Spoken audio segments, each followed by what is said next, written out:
The story of Victorian mining does not begin in the darkness of a coal seam, nor in the cramped lungs of a child forced to crawl through the earth.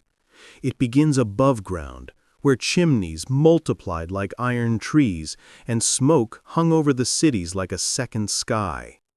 Britain in the 1800s was a machine, loud, greedy, and unstoppable, and coal was the fuel that kept its iron heart beating. Every factory, every locomotive, every steamship, every mill demanded more.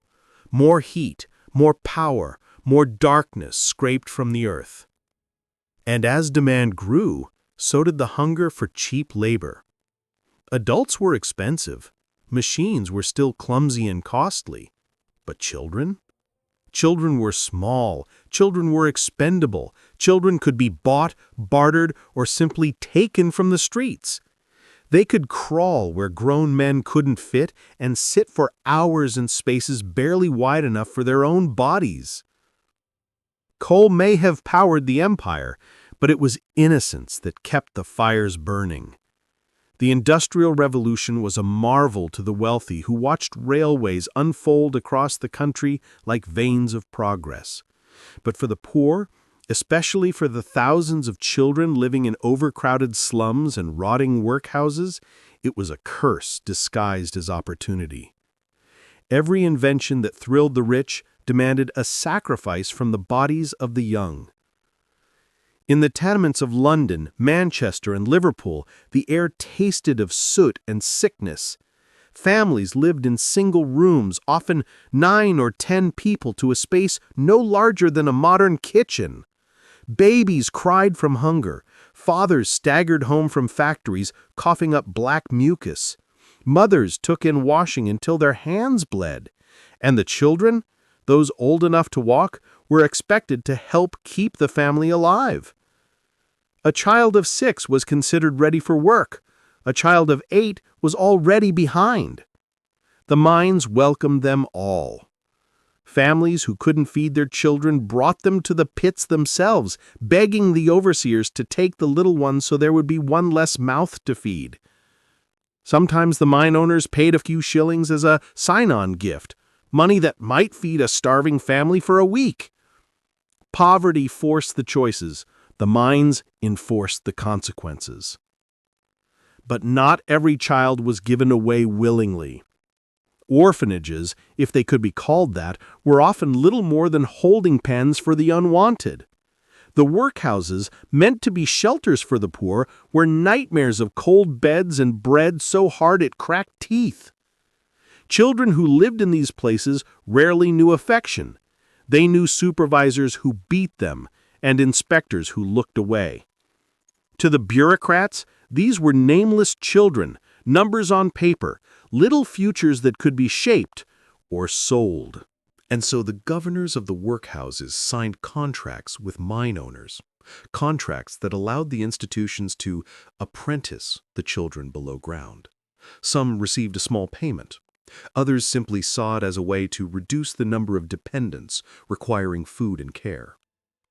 Once a child was passed into the hands of a mining company, there was no turning back. The mine was a world without sunlight, and the deeper they went, the more the earth seemed to swallow them whole.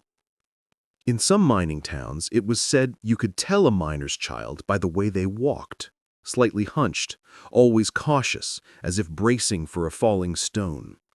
Their voices were soft, their eyes older than their years. They were children who had learned that the world above belonged to other people. These were not rare cases. They were the norm. The empire's greatness demanded sacrifice, and society quietly decided who would provide it. The wealthy aristocrats read newspapers full of triumphant stories about industrial progress. They marveled at the expansion of railways, the speed of steamships crossing the seas. They bragged about how Britain had become the workshop of the world. But none of them spoke of the small hands gathering coal in suffocating tunnels. None of them acknowledged that the empire's wealth rested on the backs of children who would never live long enough to grow into the world they helped build. Coal wagons clattered across factory yards. Steam engines hissed and roared. But beneath the ground, where the sunlight could never reach, tiny feet shuffled through damp tunnels, dragging heavy loads by ropes tied around their waists and between their legs. The pain was constant, the fear was constant, and the silence of the powerful was absolute. Accidents were frequent and devastating. The newspapers reported them with a strange detachment, never mentioning the names of the young victims. They were simply workers, erased even in death. Explosions swallowed entire shifts. Floods drowned children before they even understood what was happening. Cave-ins crushed bodies so small that rescuers cried out in horror when they realized they were digging out children, not adults. Yet the mines kept running. The factories kept running. The empire kept running. Because coal was the currency of progress, and children were the cheapest way to get it. In mining towns, people grew used to the darkness, the soot on the windowsills, the coughs that never went away, the funerals of children who had not lived long enough to have their own memories. Families whispered their fears at night, wondering if their sons and daughters would return from the mines the next day, or if the earth would claim them the way it had claimed so many others. And every morning, the children went back underground. Some tried to run away from the workhouses, but there were always men who hunted them down. Others begged their parents not to send them back, but hunger is a merciless persuader. There were stories, real ones, of children fainting at the mine entrance, their bodies simply unable to endure another day. But they were dragged inside anyway. The mine did not accept excuses. Children were considered perfect workers because they did not rebel, because they did not understand their own exploitation, because society had taught them that suffering was simply the cost of staying alive. The empire's power was built on the belief that some lives were worth less than coal. And so the great industrial cities kept growing. More machines were invented, more goods were exported, more wealth flowed into the hands of the elite, and deep below the ground, a generation of children, unseen and unheard, gave their childhoods, their health, and often their lives to keep the engines running. They were the invisible workforce of Victorian Britain, tiny shadows in a world of eternal night. This story, their story, begins not with a single child or a single mine, but with the society that allowed it. A society that valued coal more than childhood. A society that praised innovation while ignoring the screams beneath its feet. A society that justified cruelty because it led to progress. Before the children ever crawled into the darkness of the mines, many of them passed through another darkness, one that existed not underground, but in plain sight.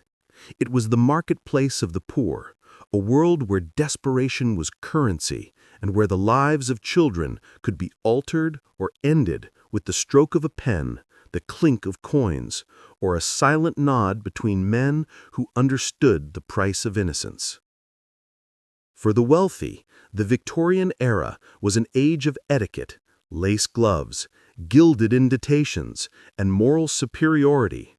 But hidden beneath their polished dining rooms was a trade so cold, so brutal, that even the most hardened factory owners preferred not to speak of it.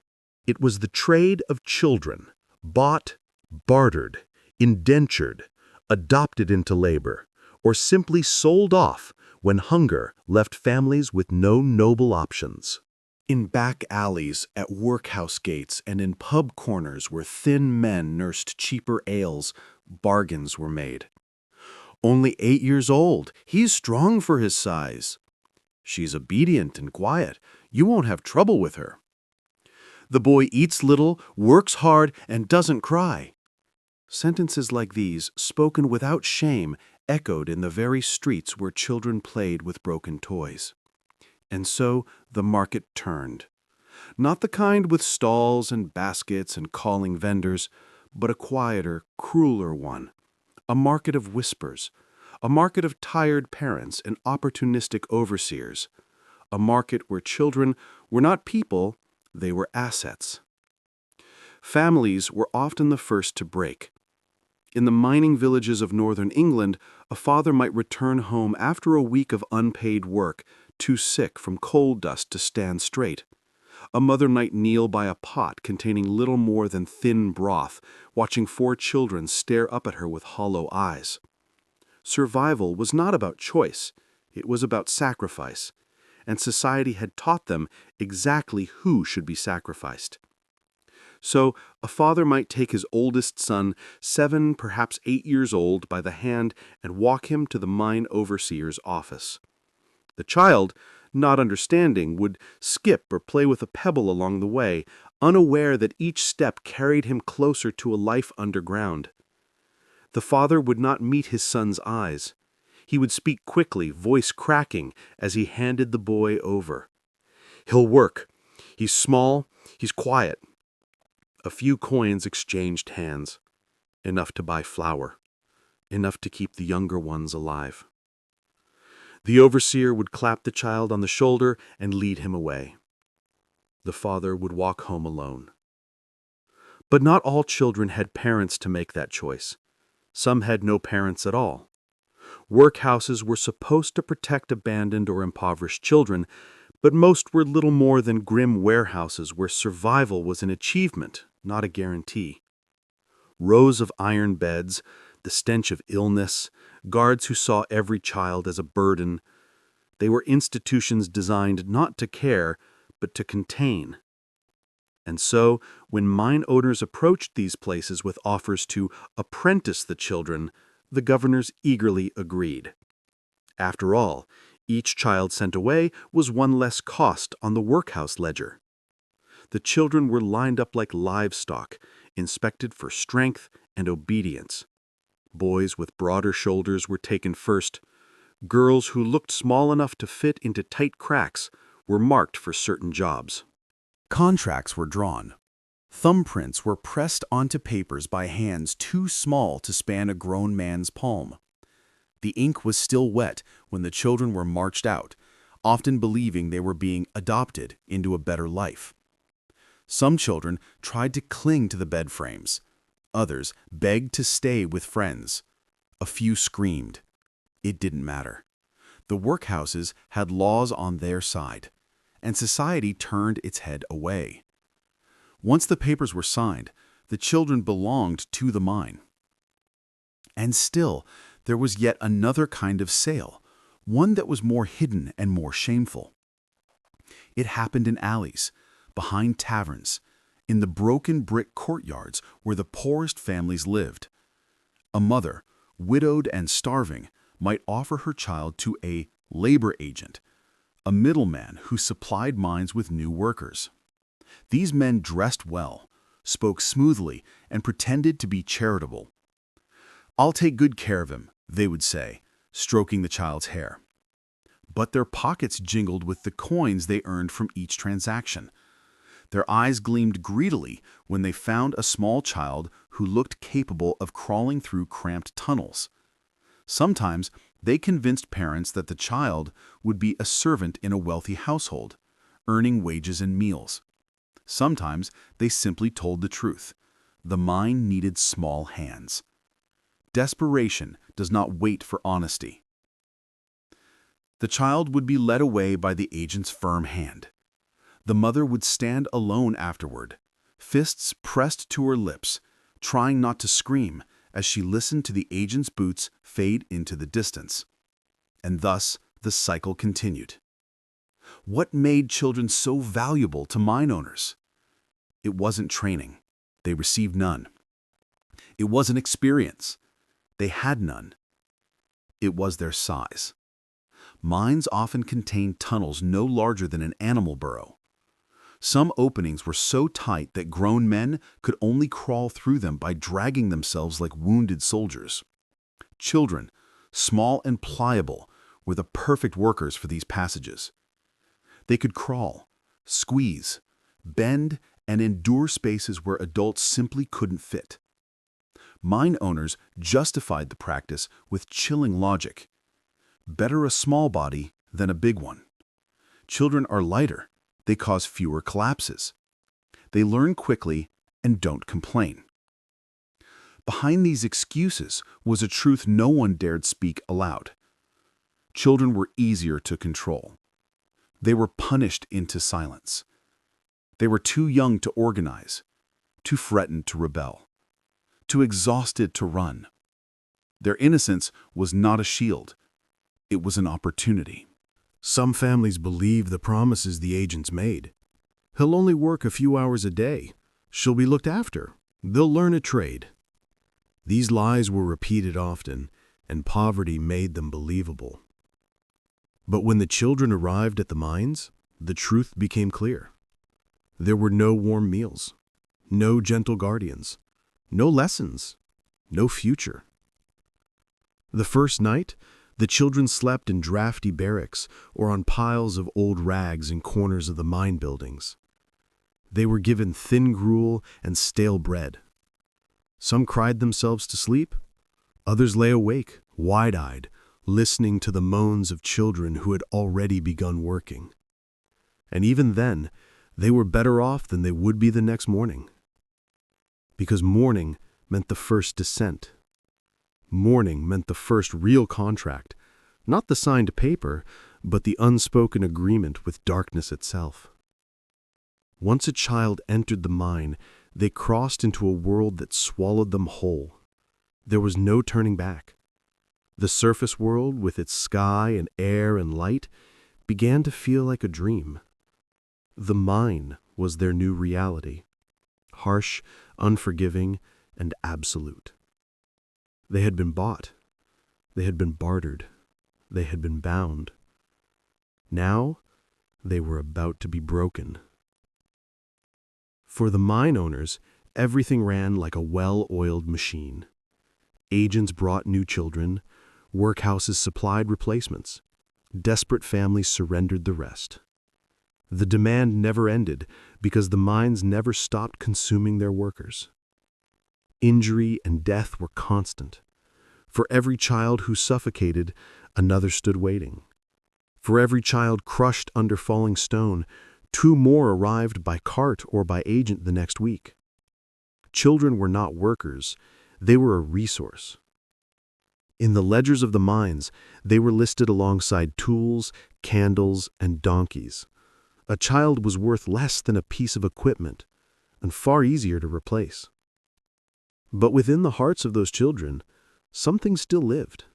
Fear, hope, memory, and a stubborn spark of humanity that refused to be extinguished by the choking darkness around them. They clung to one another. Older children protected younger ones. They whispered stories of life above, of flowers, of sunshine, of birds they barely remembered. Those whispers were dangerous. They gave the children something the mine owners hated: dreams. Because a dreaming child might become a resisting child, and that was unacceptable. By the time the children were led toward the mine entrance for the first time, most had already been stripped of everything that made childhood magical. Their families had been forced to betray them. Their guardians had sold them. Their world had abandoned them. The mine was waiting, dark, hungry, endless, and it did not care how the children had arrived. All that mattered now was that they were there, ready to enter the depths, ready to belong to the darkness. For every child taken by the mines, there was a moment, sharp, unforgettable, when daylight ended.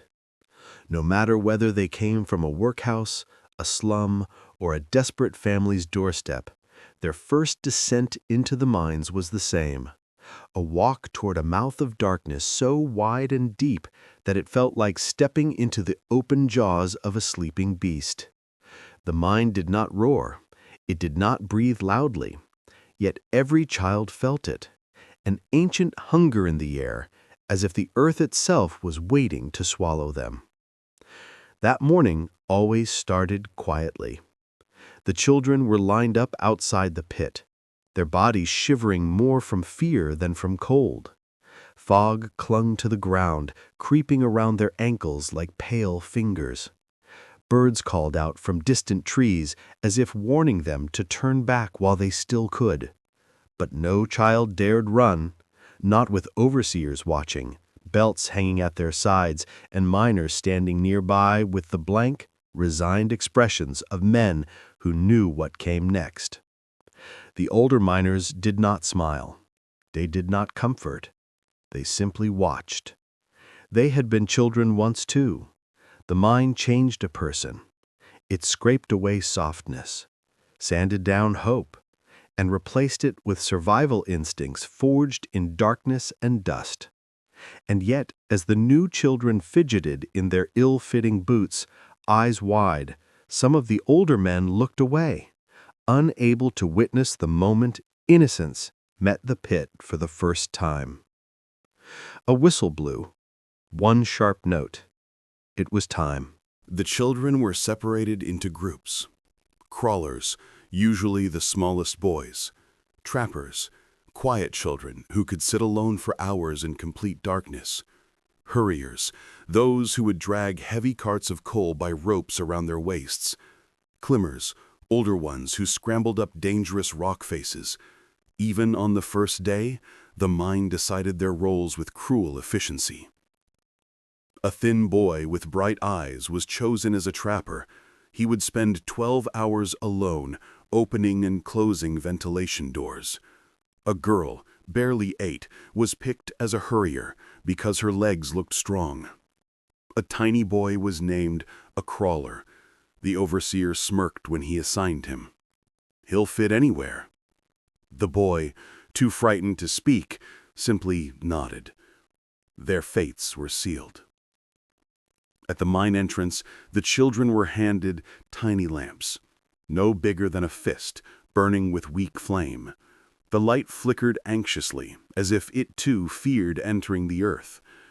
The children clung to them desperately. Some held the lamps like lifelines. Others gripped them so tightly their knuckles turned white. "Keep your flame steady," an older miner grumbled as he walked past. "Lose that, and you'll lose more than the light." The children didn't ask what he meant. They didn't want the answer. Behind them, the sky was wide and pale, painted with early morning sun. Ahead, the mine tunnel yawned open, its wooden beams creaking softly as though protesting its own existence. Lanterns hung along the tunnel walls, but the deeper one looked, the more the light dissolved, swallowed by pitch black I swore wasn't natural darkness at all. Children were pushed forward. "Go on now. Don't dawdle. It ain't gonna bite." But it would. Eventually. The first steps were hesitant. The tunnel floor was uneven, slick with coal dust and water that seeped from the walls. Every sound echoed. Dripping water, shifting rocks, nervous breathing. Far below, faint metallic clangs hinted at the world waiting for them, a world of constant noise and danger. The deeper they went, the colder it became. Not the crisp cold of winter, but a deeper, thick cold that clung to the skin. The air grew heavier, harder to breathe. The children coughed, waving away clouds of coal dust that drifted around them like sinister mist. One little girl reached out to hold another's hand. "Don't," the overseer barked. "You'll need both hands where you're going." They tore their hands apart and walked on. The older miners led the way with steady steps. They carried tools slung over their shoulders, their movements practiced, mechanical. For them, this descent had been repeated thousands of times. The darkness was familiar, terrifying, but familiar. For the children, it was something else entirely. With each step, The mine seemed to press closer, as if the walls were narrowing around them. The ceiling lowered, forcing them to bow their heads. The light behind them grew dim. The entrance, once a beacon, shrunk into a pale, distant circle, then a dot, then nothing at all. When it vanished completely, panic rippled through the children like a silent wave. Some whimpered. One boy froze, unable to take another step. The overseer gave him a shove. "Down you go. Cry later." He cried now instead. As they descended deeper, the tunnels branched like a labyrinth, some wide enough for carts, others so tight the children had to crouch or crawl.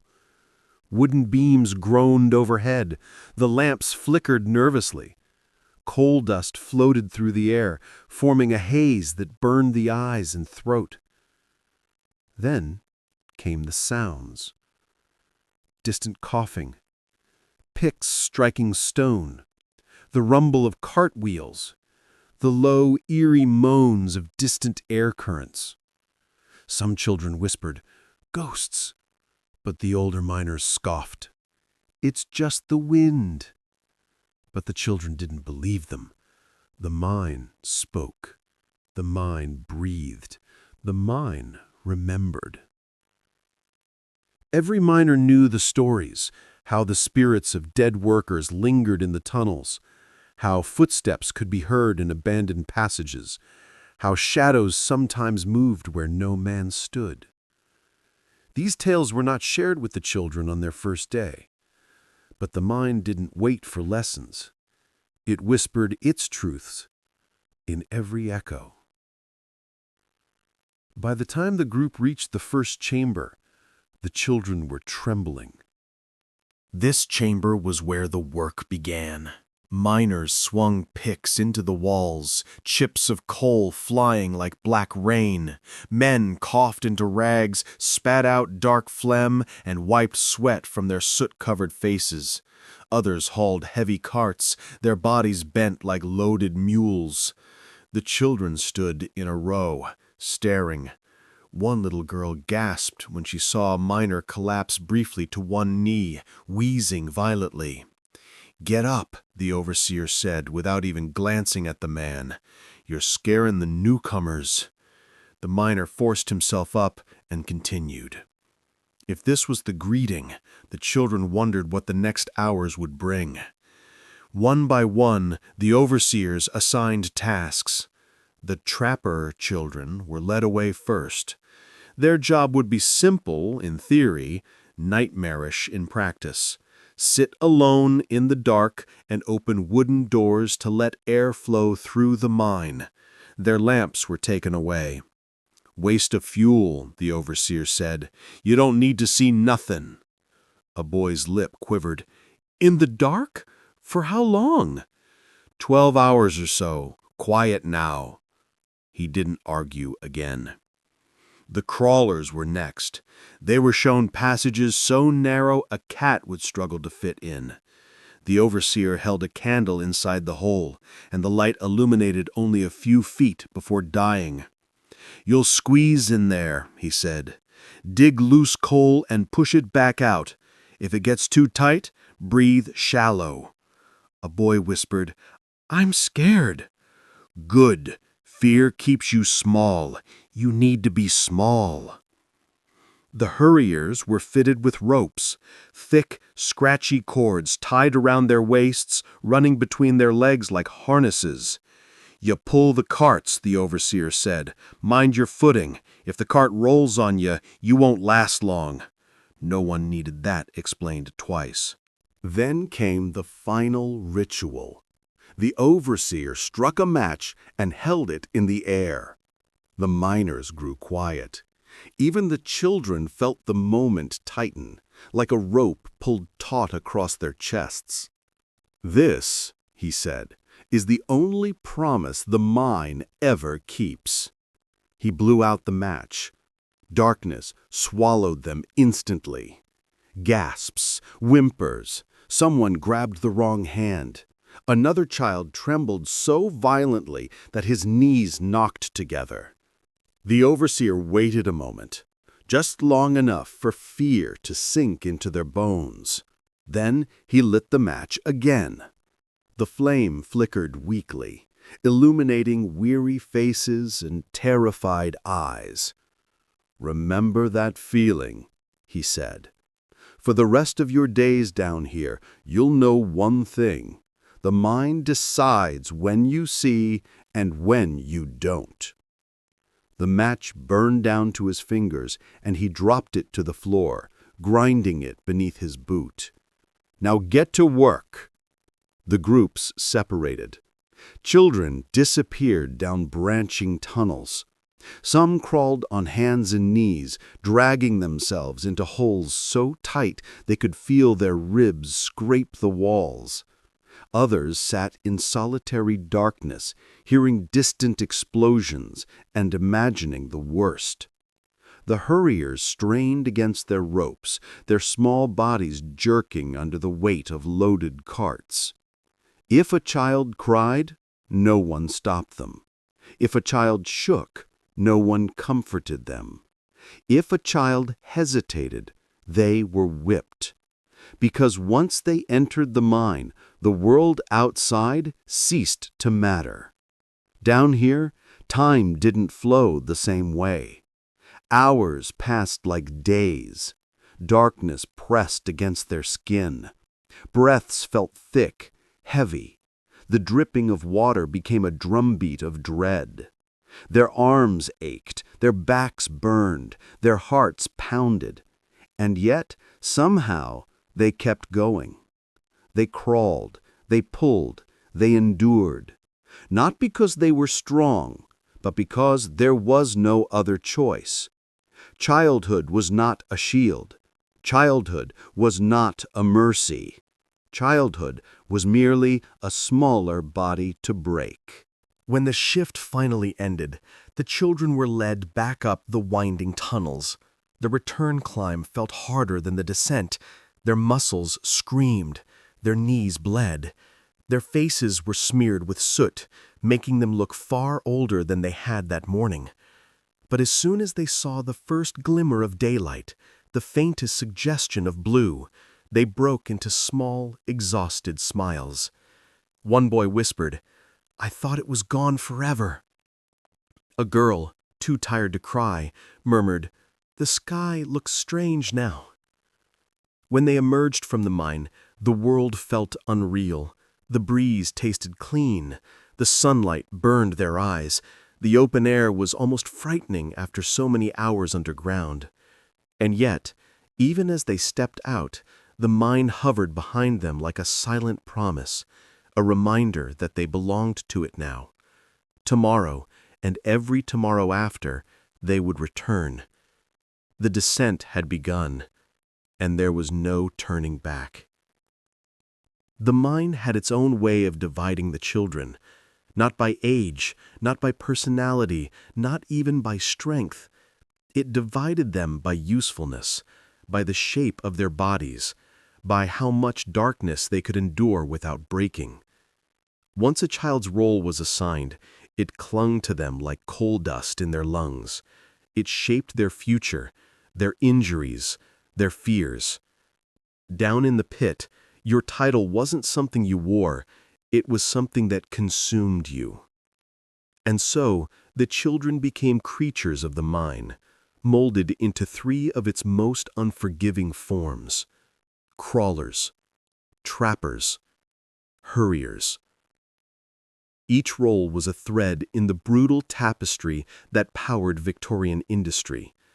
Each child carried the burden of labor designed for beings who did not need light, rest, or hope. And each role carved its own scars, visible and invisible, into the bodies of those forced to bear it. Crawlers were always the smallest children. Children with narrow shoulders, thin rib cages, and limbs that bent easily. Many were no older than 6 or 7, and their size was their only qualification. A crawler wasn't asked what they could do, they were told where they had to fit. On their first day, they were shown the seams, those narrow horizontal cracks where coal hid like buried treasure.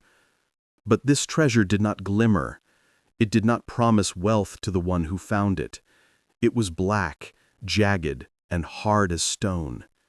The seams sat low, some barely high enough for a grown man's elbow.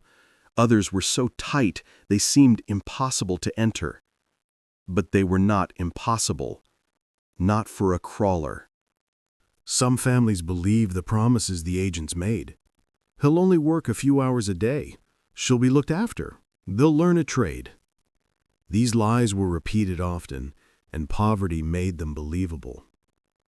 But when the children arrived at the mines, the truth became clear. There were no warm meals, no gentle guardians, no lessons, no future. The first night, the children slept in drafty barracks or on piles of old rags in corners of the mine buildings. They were given thin gruel and stale bread. Some cried themselves to sleep. Others lay awake, wide-eyed, listening to the moans of children who had already begun working. And even then, they were better off than they would be the next morning. Because morning meant the first descent. Morning meant the first real contract, not the signed paper, but the unspoken agreement with darkness itself. Once a child entered the mine, they crossed into a world that swallowed them whole. There was no turning back. The surface world, with its sky and air and light, began to feel like a dream. The mine was their new reality, harsh, unforgiving, and absolute. They had been bought. They had been bartered. They had been bound. Now, they were about to be broken.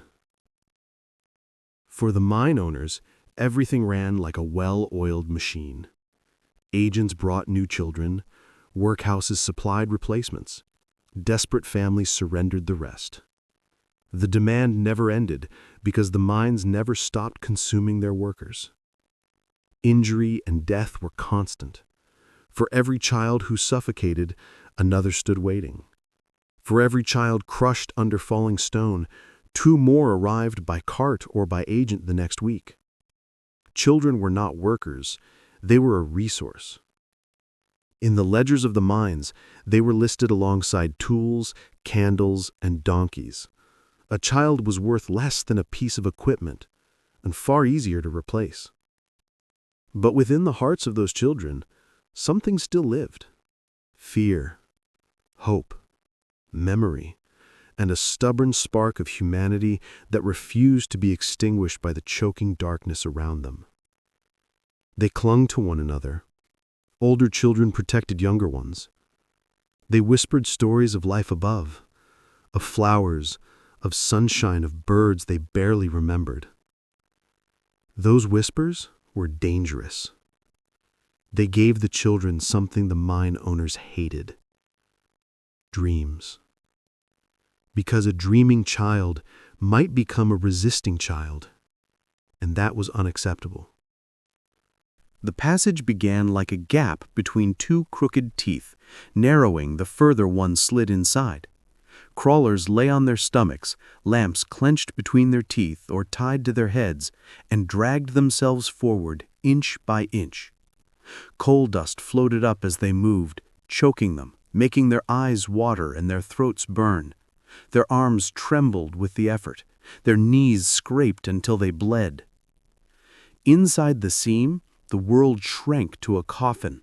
There was no room to turn around, no room to sit up, barely enough room to breathe. A crawler worked by lying flat, chipping coal loose with a small pick or scraper. Every few minutes, they pushed the chunks behind them with their feet, filling the narrow path they had just used to enter. This meant that every crawling path became a trap. A child could dig themselves deeper, but could not escape without clearing the coal behind them first. If a tunnel collapsed, if gas seeped in, if the floor shook, there was no rescue. The earth would swallow them whole. Crawlers learned early to listen to the mine. They could sense vibrations through their ribs. They knew the difference between the creak of a timber beam and the moan of shifting rock. They learned not to panic when they had to lie face flat against the earth for several minutes as dust rained down, waiting to see if the ceiling intended to fall or merely threaten it. Some crawlers hummed softly to calm themselves. Others whispered prayers. A few talked to the coal as if it were alive, begging it to stay still. The hardest moments were when the candle flickered out. Suddenly, the world became absolute darkness, so complete that even the child's own body seemed to vanish. Breathing became difficult. Thoughts turned wild. Some children clawed at the walls, scraping their fingernails bloody as they tried to feel their way out. Many grew used to it. Too many did not. If the crawlers were swallowed by narrow spaces, the trappers were swallowed by silence. Trappers were assigned to ventilation doors, small wooden gates scattered throughout the tunnels. These doors controlled airflow in the mine. When a cart approached, the trapper opened the door. When it passed through, the child closed it again. It sounded simple. It sounded safe. It was neither. A trapper's shift lasted 12 hours, often alone, seated on the damp ground in a pitch-black hole where even their lamp was taken away to save fuel. Some children tied a string to their ankle so they could feel something, anything touching them. Others kept pebbles in their pockets to rub when fear grew too sharp. Time did not move in a trapper's chamber. Without sunlight or sound, an hour might feel like a day or a heartbeat. The only indication of life was the occasional rattle of approaching carts in the distance. Some trappers fell asleep out of sheer exhaustion, only to be beaten when a miner found the ventilation door closed too late. The darkness ate at their minds. Some children hallucinated, seeing faint shapes, glowing eyes, or drifting shadows. Others heard whispers in the blackness, believing ghosts of dead miners were trying to speak to them. A few lost the ability to speak at all, their voices turning hoarse or disappearing altogether from lack of use. The loneliness was so complete that some children begged to become crawlers or hurriers instead, anything to escape the silence. A trapper was not judged by strength, but by stillness. Still enough to sit in darkness. Still enough to not scream. Still enough to become part of the mine itself. One little girl named Lottie, no more than 7, sat in a trapper's chamber so long that she forgot the sound of her own mother's voice. When she returned to the surface, she blinked at the sunlight like a newborn animal. The overseer noted proudly in his ledger, "Quiet child, works well alone, suitable for long hours." He did not note the trembling hands, the hollow stare, the way her lips barely moved when she tried to speak. The mine didn't care about souls, only about silence. The Hurriers were the beasts of burden. Boys and girls alike were harnessed with thick leather straps that looped around their waists and ran between their legs. These harnesses attached to small carts, loaded with coal, carts that weighed far more than the child dragging them. Hurriers worked in gangs. A child at the front pulled the cart, while another child behind pushed it. Some were so small they could barely see over the top of the cart as it rolled along uneven tracks. Their bare feet slipped on wet stones. Their shoulders burned. The harness cut into their hips and thighs, leaving raw, bleeding welts. If a cart got stuck, the hurriers strained with all their might, their faces turning red as they pushed or pulled with every ounce of strength they had. Overseers shouted at them to hurry, their boots ready to strike if they faltered. Hurry it up. Put your back into it. Move, you little rat. The work was relentless. A hurrier walked miles every day, up slopes, around corners, through low passages where they had to crouch, duck, or crawl while still pulling the loaded cart behind them. If a cart tipped over, children often broke fingers or wrists trying to lift it. If a cart rolled backward on a slope, it crushed whoever was behind. If the rope snapped, the child in front flew backward, smacking into stone. Hurriers grew muscle earlier than most children, not because they were strong, but because the mine forced their bodies into unnatural shapes.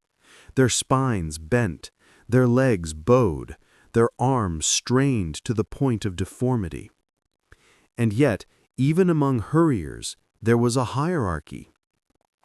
Stronger children were paired with stronger partners. Smaller, weaker children were rejected, sent to crawl or trap instead, because they weren't pulling enough load. The mine had no patience for weakness. That question had no answer. Crawlers suffocated, trappers lost their minds, hurriers broke their bodies. One child might choke on coal dust, another might go blind in the darkness, another might break a limb and be tossed aside like broken equipment. But the mine was not content with breaking children physically. It aimed deeper. It broke their sense of time, their connection to the outside world, their trust in adults, their hope that life could ever be anything but suffering. Children grew old quickly in the mines. They learned to move quietly, breathe shallowly, and hide pain. They learned that crying was punished. They learned that the sound of falling rock meant run, but that sometimes running wasn't possible. Some formed tiny friendships, sharing crumbs of bread during breaks. They whispered secrets, sang soft songs, or made promises that they would run away together someday. These friendships were fragile lifelines, thin threads of humanity in a place that sought to erase it. But many children worked in silence, too drained to speak. The mine didn't want chatter. It wanted obedience. To outsiders, it seemed like the roles were merely practical assignments, but the truth was darker. Crawlers were meant to fear collapse. Trappers were meant to fear isolation. Hurriers were meant to fear exhaustion. These fears were not side effects. They were intentional. Fear kept the children small. Fear kept them obedient. Fear kept them from questioning the system. If a crawler grew too big, the overseer would shift them to hurrier duty. If a trapper cried too often, they might be beaten until silence became easier. If a hurrier slowed down from fatigue, they would be replaced by someone younger and left to work in the most dangerous areas. The mine didn't just consume bodies. It sorted them, shaped them, trained them for servitude. Every role had one thing in common. It stole childhood. By the end of their first week, the children no longer flinched when rocks fell nearby. They no longer cried when their knees bled. They no longer asked for the time, because it didn't matter. Daylight belonged to other children, the ones who played in meadows, splashed in streams, or ate warm meals beside family hearths. Down in the mines, time was measured differently. By the scrape of a pick, by the clang of a cart, by the moment the last candle flickered, by the crushing weight of another load, and by the sound, always distant, always haunting, of someone's scream echoing through the tunnels. The mine had claimed them. Some crawled, some trapped, some hurried, but all were trapped in the same darkness. Their roles were titles of survival, and every title came with a price. There were moments, brief, fragile moments, when the children forgot what sunlight felt like on their skin. Not because they chose to forget, but because the mine erased it, slowly, deliberately. With every shift, every crawling inch, every hour spent alone in dark pockets of airless stone, the mine didn't simply trap the children physically, it consumed their sense of time, of rhythm, of life itself. For many, the surface world became a vague dream. The real world was underground, a world where night never ended. In the deep chambers, where the mine stretched like the veins of a colossal beast, the air felt thick enough to chew. Coal dust mixed with moisture, swirling in silent storms that drifted through the tunnels like black fog. Every breath tasted bitter. Every inhale felt heavy. It was like breathing through damp cloth. Children's chests rose and fell rapidly, not from running, but from the effort of forcing air into lungs that were already surrendering to the mine's poison. A miner once joked, though there was no humor in it, that the mine taught them the truth about breathing. You don't need fresh air to live, just enough to keep you from dying too soon. The mine decided what enough meant. No clock marked the hours, only the overseer's whistle.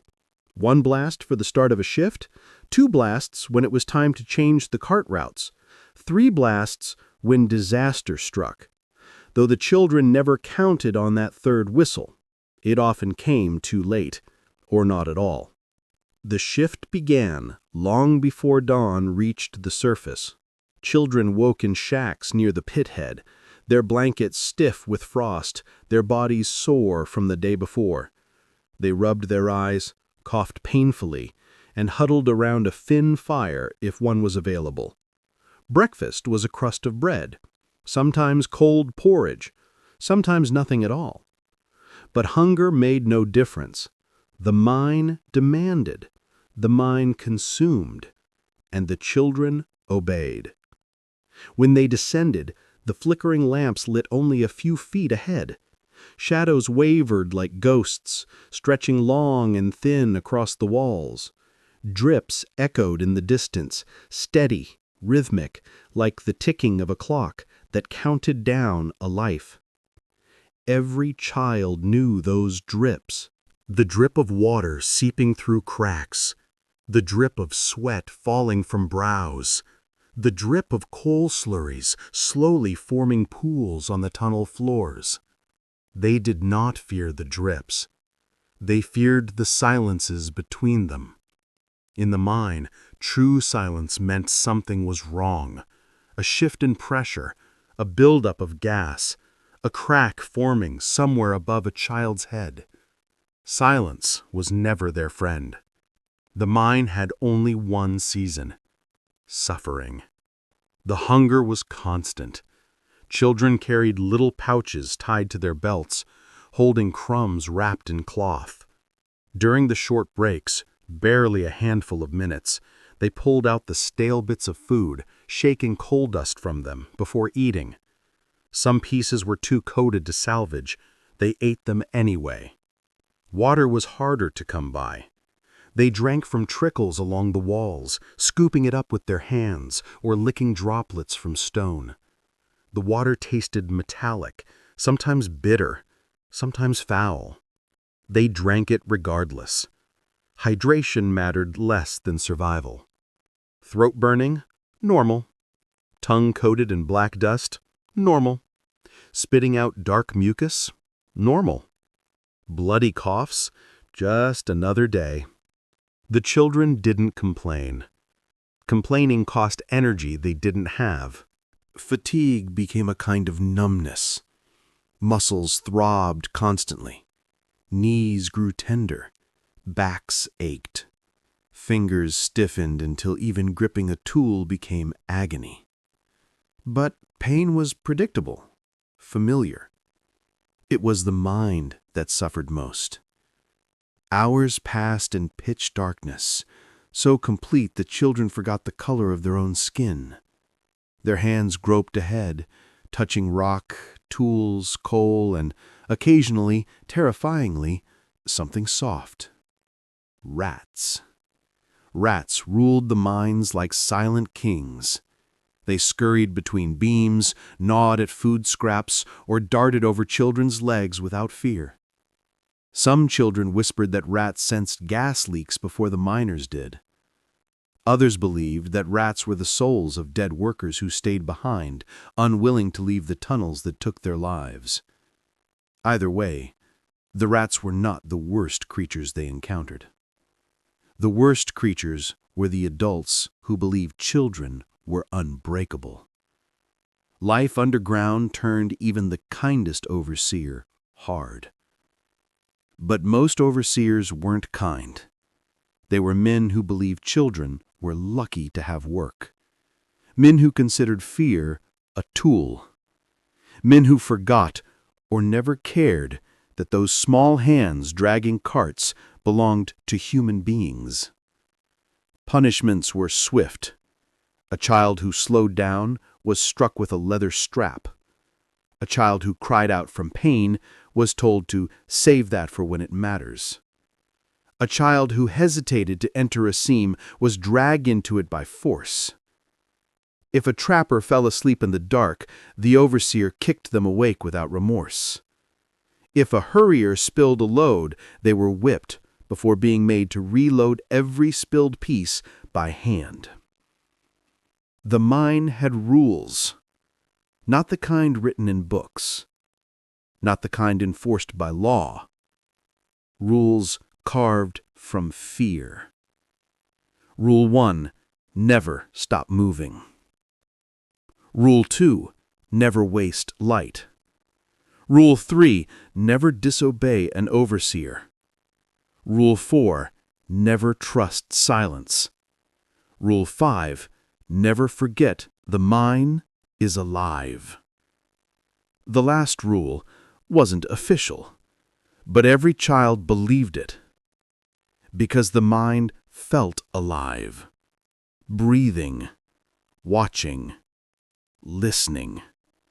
Its heartbeats were the distant blasts of explosions, its sighs were the gusts of trapped gas, and its hunger was the endless collapse of tunnels that always, always seemed to demand a new life. Nightmares followed the children out of the mine. Sleep did not come easily. When it did, it brought visions, crawling through tunnels that closed tighter and tighter, hearing rocks shift behind them, feeling cold fingers brush their ankles in the dark. They woke drenched in sweat, coughing hard enough to vomit black sludge. Some children talked in their sleep, others screamed. A few sleepwalked, wandering toward the mine entrance as though drawn back into the darkness. Older workers warned them, "Once the pit gets into your lungs, it gets into your dreams too." They were right. The mine did not let go, even at night. The rhythms of life below ground blurred into routines that no child should ever know. Crawlers learned to breathe shallowly. Trappers learned to count minutes by memory alone. Hurriers learned to bow their heads to avoid low beams that could crack skulls open. Every sound became a warning. The tap of a pick, the shuffle of feet, the groan of timber, the hiss of gas, the distant thunder of falling stone. Children learned to read these signs like a second language. A quick series of taps, miners calling for help. A shifting groan above, possible collapse. A sudden stillness in the air, gas pocket nearby. A faint whistle through cracks, bad ventilation. A distant yell, something terrible. The mine never gave them peace. It gave them instincts instead. Instincts born from fear. But perhaps the most haunting part of underground life was the absence of color. Everything was black or gray. Skin became gray. Hair became gray. Clothes became stiff with soot. Even tears left dirty streaks. The mine painted the children in darkness.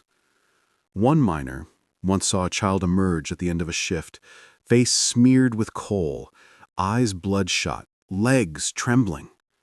And he whispered, "They don't look like children anymore. They look like shadows." He was right. The mine didn't steal their youth. It buried it. When the long shifts finally ended, the children staggered toward the surface. Their lamps flickered weakly, their legs wobbled, their lungs wheezed. But that first breath of fresh air, thin, cold, sharp, it felt like a miracle. Sunlight blinded them. Wind chilled them. Voices sounded too loud. Colors overwhelmed them. Some children cried when they saw the sky, not from joy, but because it felt foreign, distant, like a memory slipping from their minds. Up above, life continued. People walked the streets, farmers tended fields, children played, birds sang. But for the children of the mine, the surface world was no longer home. Home was the darkness. Because tomorrow they would return again, and again, and again, until the mine finally took what it always wanted. Everything. In every mining town, there was an unspoken rule: never ask how many died today. Not because people didn't want to know, because they already did. Death was woven into the rhythm of the mine, as constant as the dripping water and the echo of tools against stone. Every mother who sent her child to the pit prayed silently that she wouldn't hear the bells toll by the end of the day. Every father who worked underground avoided meeting his children's eyes before a shift, fearing those might be the last eyes he ever saw. Accidents were not rare, not surprising, not unusual. They were expected. The mine claimed lives the way the sea claimed sailors, swiftly, brutally, without remorse. And it happened so often that the townsfolk stopped calling them tragedies. They were simply part of the work.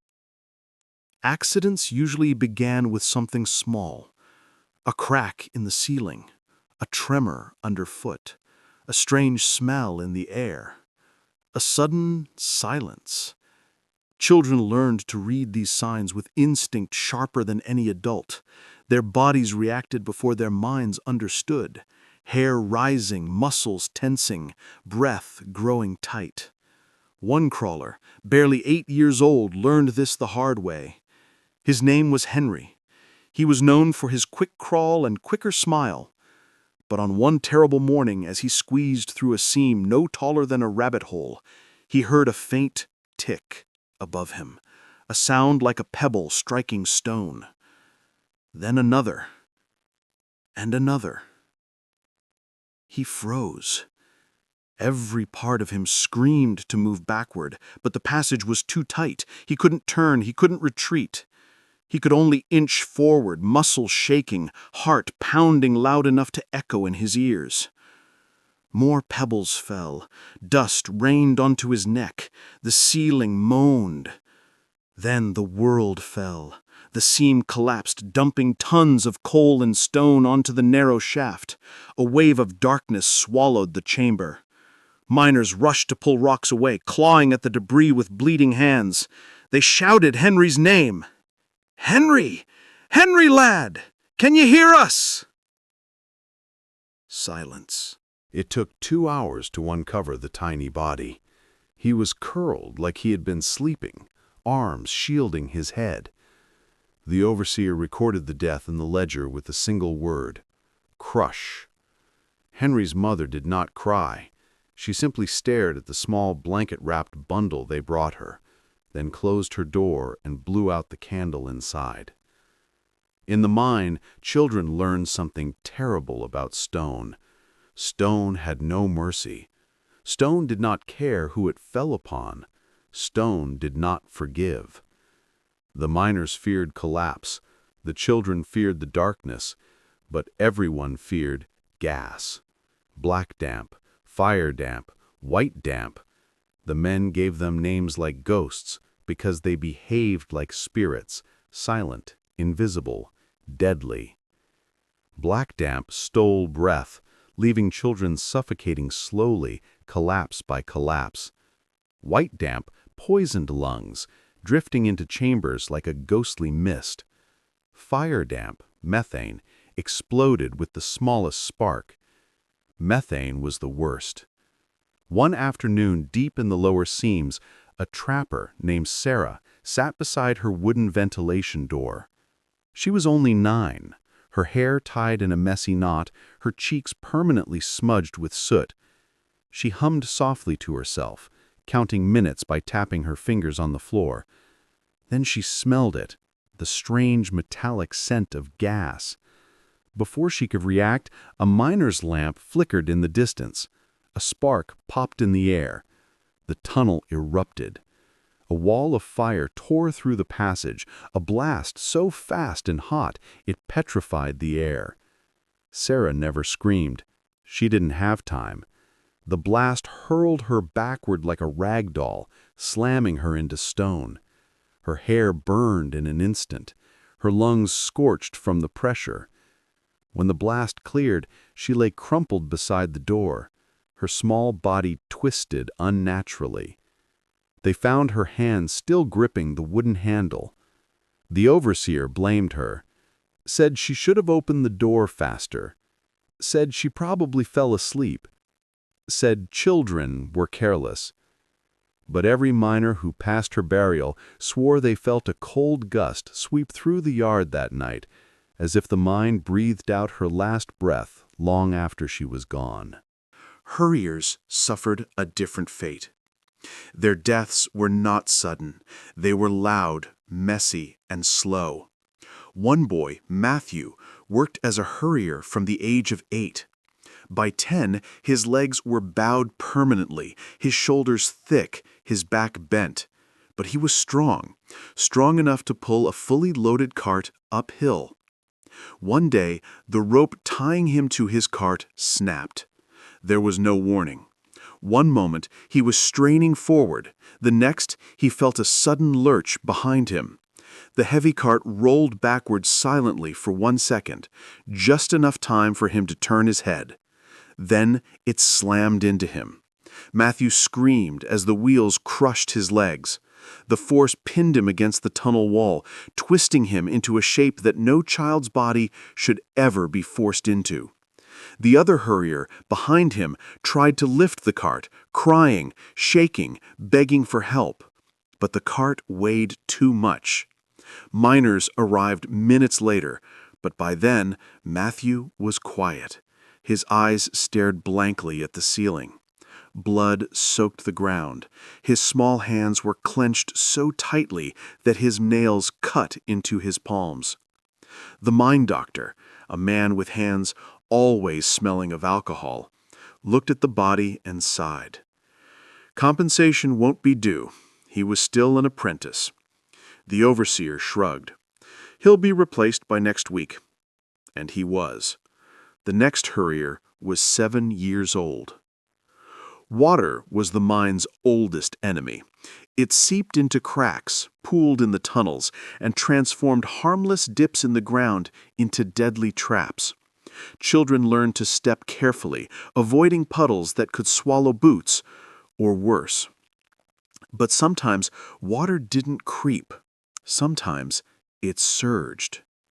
In one mine in Yorkshire, heavy rain outside weakened a barrier deep underground.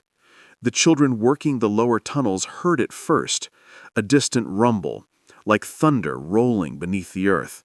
They froze. Tools paused mid-strike. Miners exchanged looks of horror. Then the wall broke.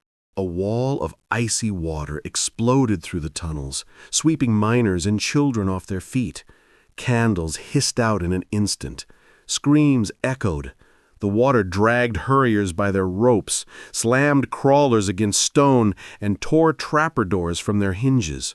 One trapper boy clung to a beam, coughing, choking, fighting for breath as the water rose to his neck.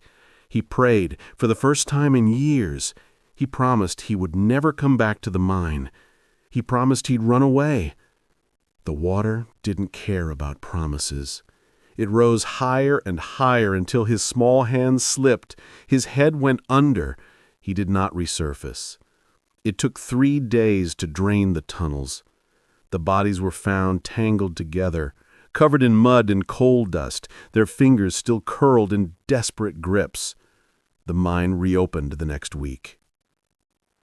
Shaft accidents were the most dramatic. A broken rope, a loose plank, a misstep in the dark, and a child could plummet dozens of feet into darkness.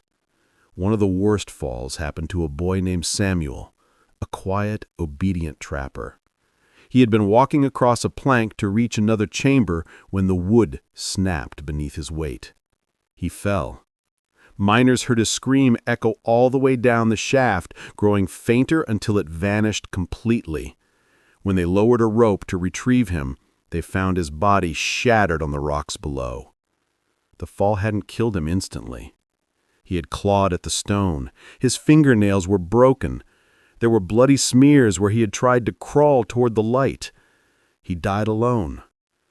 The overseer wrote in the report, "Accident. No fault." The children whispered something different. The mine wanted him. Every mining town had its own nightmare story. The one disaster whispered about in taverns, the one that mothers referenced when warning their children, the one that stayed alive through generations. In one village, it was the Great Collapse of 1841. A support beam snapped in the middle of a shift. The ceiling groaned. The floor trembled. Miners shouted warnings, their voices rising in panic. Children dropped tools. Some ran. Some froze. Some prayed. Then the roof came down. An avalanche of earth and stone crashed into the tunnels, sealing exits, crushing bodies, trapping groups in absolute darkness. Those who weren't crushed instantly suffocated as dust filled the air, choking them before they could crawl to safety. When the collapse settled, faint tapping could be heard behind the walls.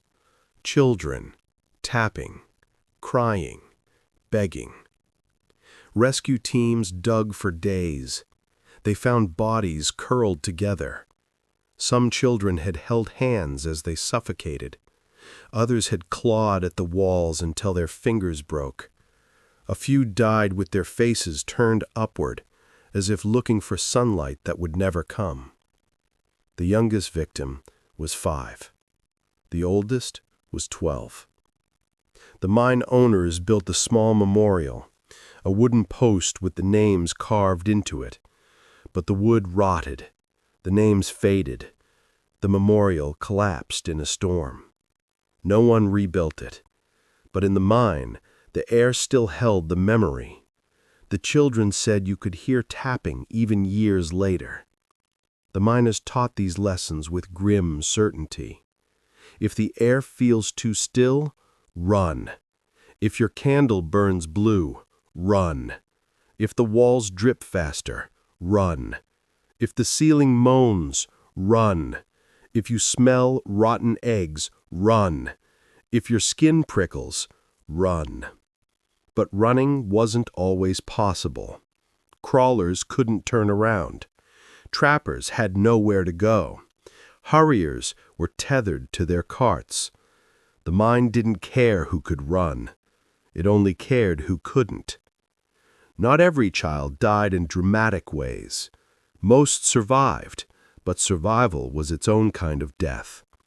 Broken fingers healed crooked, spines twisted, lungs scarred, hearing faded from constant blasts, eyes weakened from endless darkness, minds shattered from fear and isolation. Some children reached adulthood physically alive, but emotionally hollow.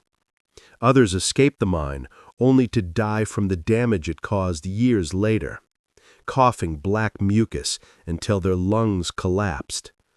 But even the survivors carried ghosts. Ghosts of friends they saw buried. Ghosts of screams they never forgot. Ghosts of moments when they knew death was inches away. Children learned early that the mine wasn't just a workplace. It was a predator, one that watched, one that waited, one that took, and one that would keep taking until someone dared to fight back. But that battle had not begun. Not yet. For every boy who entered the mines, there was a girl who walked beside him. Her story whispered instead of spoken, erased instead of recorded, buried even deeper than the tunnels she crawled through. Victorian Britain pretended that girls did not belong underground. The mines were men's work, the newspapers insisted. Women and girls were supposed to remain in the domestic sphere. But the mine owners knew a different truth. Girls were small. Girls were cheap. Girls were desperate. And most importantly to them, girls were silent. Their labor fed the empire, but their suffering was invisible. History recorded the deaths of boys. It rarely mentioned the girls who died beside them. This chapter is their story. Most girls sent into the mines were born into families already crushed by poverty. Their fathers were sick or dead. Their mothers took in laundry, scrubbed floors, or worked in textile mills for pennies. Food was scarce, rent was overdue, and every extra mouth threatened the family's very survival. Many girls volunteered themselves, not because they wanted to, but because hunger left them no choice. A girl of 7 or 8 might approach her mother with trembling lips. "Ma'am, I can help too." The mother's eyes filled with tears, not just because of fear, but because of shame. Victorian society judged working women harshly, but judged starving women even worse. Sending a daughter underground was a confession of failure. But starvation was louder than pride. So girls entered the mines, and the world above pretended they didn't exist. Girls were often chosen as hurriers. Their small, flexible bodies made them ideal candidates for hauling carts through narrow passages. The overseers said girls squeezed well, as if they were no more than bags of grain. A girl hurrier wore a leather harness tied tightly around her waist and between her legs. Some wore simple skirts tucked up. Others wore trousers cut short at the knee. A scandalous sight above ground, but ignored below it. Their hair was braided tightly so it wouldn't catch on wood beams. Their hands were wrapped in rag strips. Their feet were often bare. They moved with the rhythm of suffering. Lean forward, brace legs, pull. Lean back, push. Duck under low ceilings. Turn sideways in tight bends. Ignore the pain between your shoulders. Ignore the burning in your thighs. Ignore the rope rubbing your skin raw. The work was brutal for boys. For girls, it was worse. Girls were expected to be quiet, obedient, and uncomplaining. A boy who cried might be mocked. A girl who cried might be beaten. Every girl learned quickly. The mine was not a place where girls were protected. The mine was a place where girls were forgotten. At the end of each shift, the girls staggered to the surface, their faces so blackened with coal dust that their mothers sometimes didn't recognize them at first glance. Their hair was stiff, their eyes were red, their skin was scraped, cut, bruised. They washed in cold basins behind workers' cottages. The coal wouldn't come off, no matter how hard they scrubbed. no matter how much lye soap burned their skin. Coal settled into their pores, under their nails, into the creases of their elbows and necks. It marked them permanently. Some girls' skin grew so darkened that strangers mistook them for older, harder workers. But their size betrayed the truth. They were children. Children forced to toil in a world meant for beasts. Girls were also made into trappers. The job was the same: sit in utter darkness beside a wooden door and open it for passing carts. Hours without light, hours without sound of human voices, hours without knowing if the next breath would bring clean air or deadly gas. Many boys feared the trapper job. Girls were expected to endure it without complaint. One girl, Annie, only 6 years old, sat beside her door, humming to herself in the dark. She whispered stories to keep herself sane, stories of fairies, flowers, sunshine, and all the things the mine wanted her to forget. But she couldn't keep the darkness out. It swallowed her stories. It swallowed her memories. It swallowed her childhood. When her shift finally ended after 12 hours, she stumbled out of the tunnel, blinking furiously. Her pupils had grown so dilated from the blackness that daylight stabbed her eyes like knives. Her mother hugged her tight.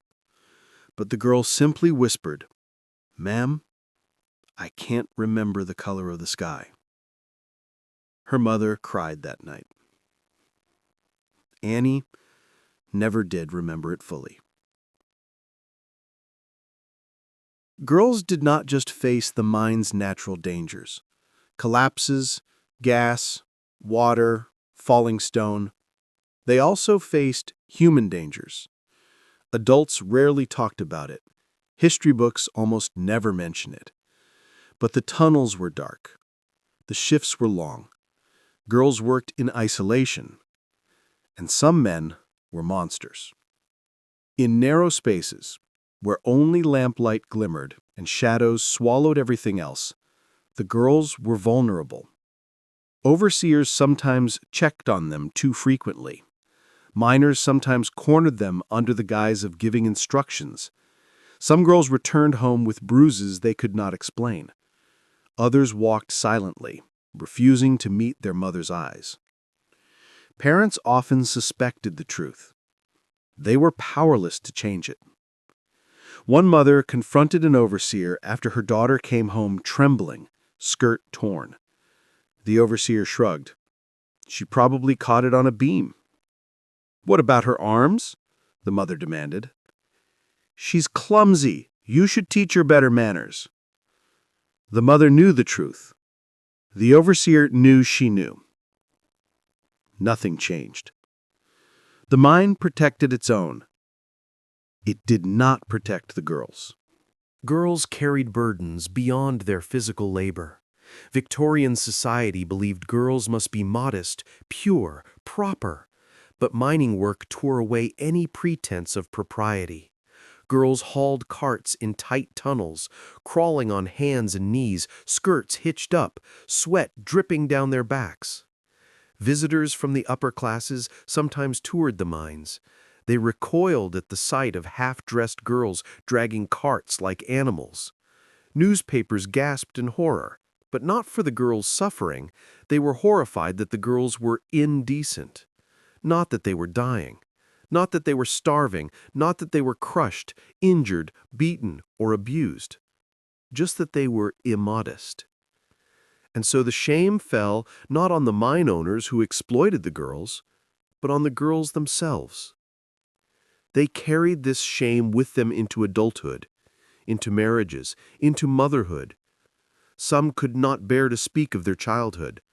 Others lied, saying they had worked as servants or mill hands. The mine was not a memory. It was a stigma, a shadow cast over every future they tried to build. Not all girls remained silent. Some had spirits too fierce to crush. One girl named Martha, age 11, refused to let an overseer strike her after she stumbled under a heavy cart. When he raised his belt, she grabbed it mid-swing. "Try it again, and I'll bite your bloody hand." The overseer froze. He didn't beat her that day. He never tried again. Another girl, Eliza, was a trapper who secretly carved markings into her wooden door, tallies, symbols, drawings of flowers. When miners asked what they were, she said, "They're reminders that there's a world outside this hole."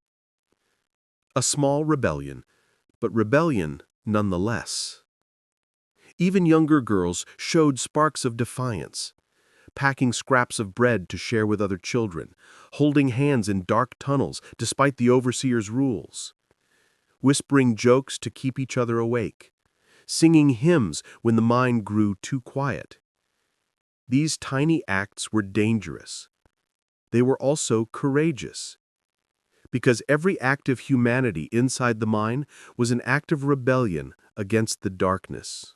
There were many stories of girls who died underground.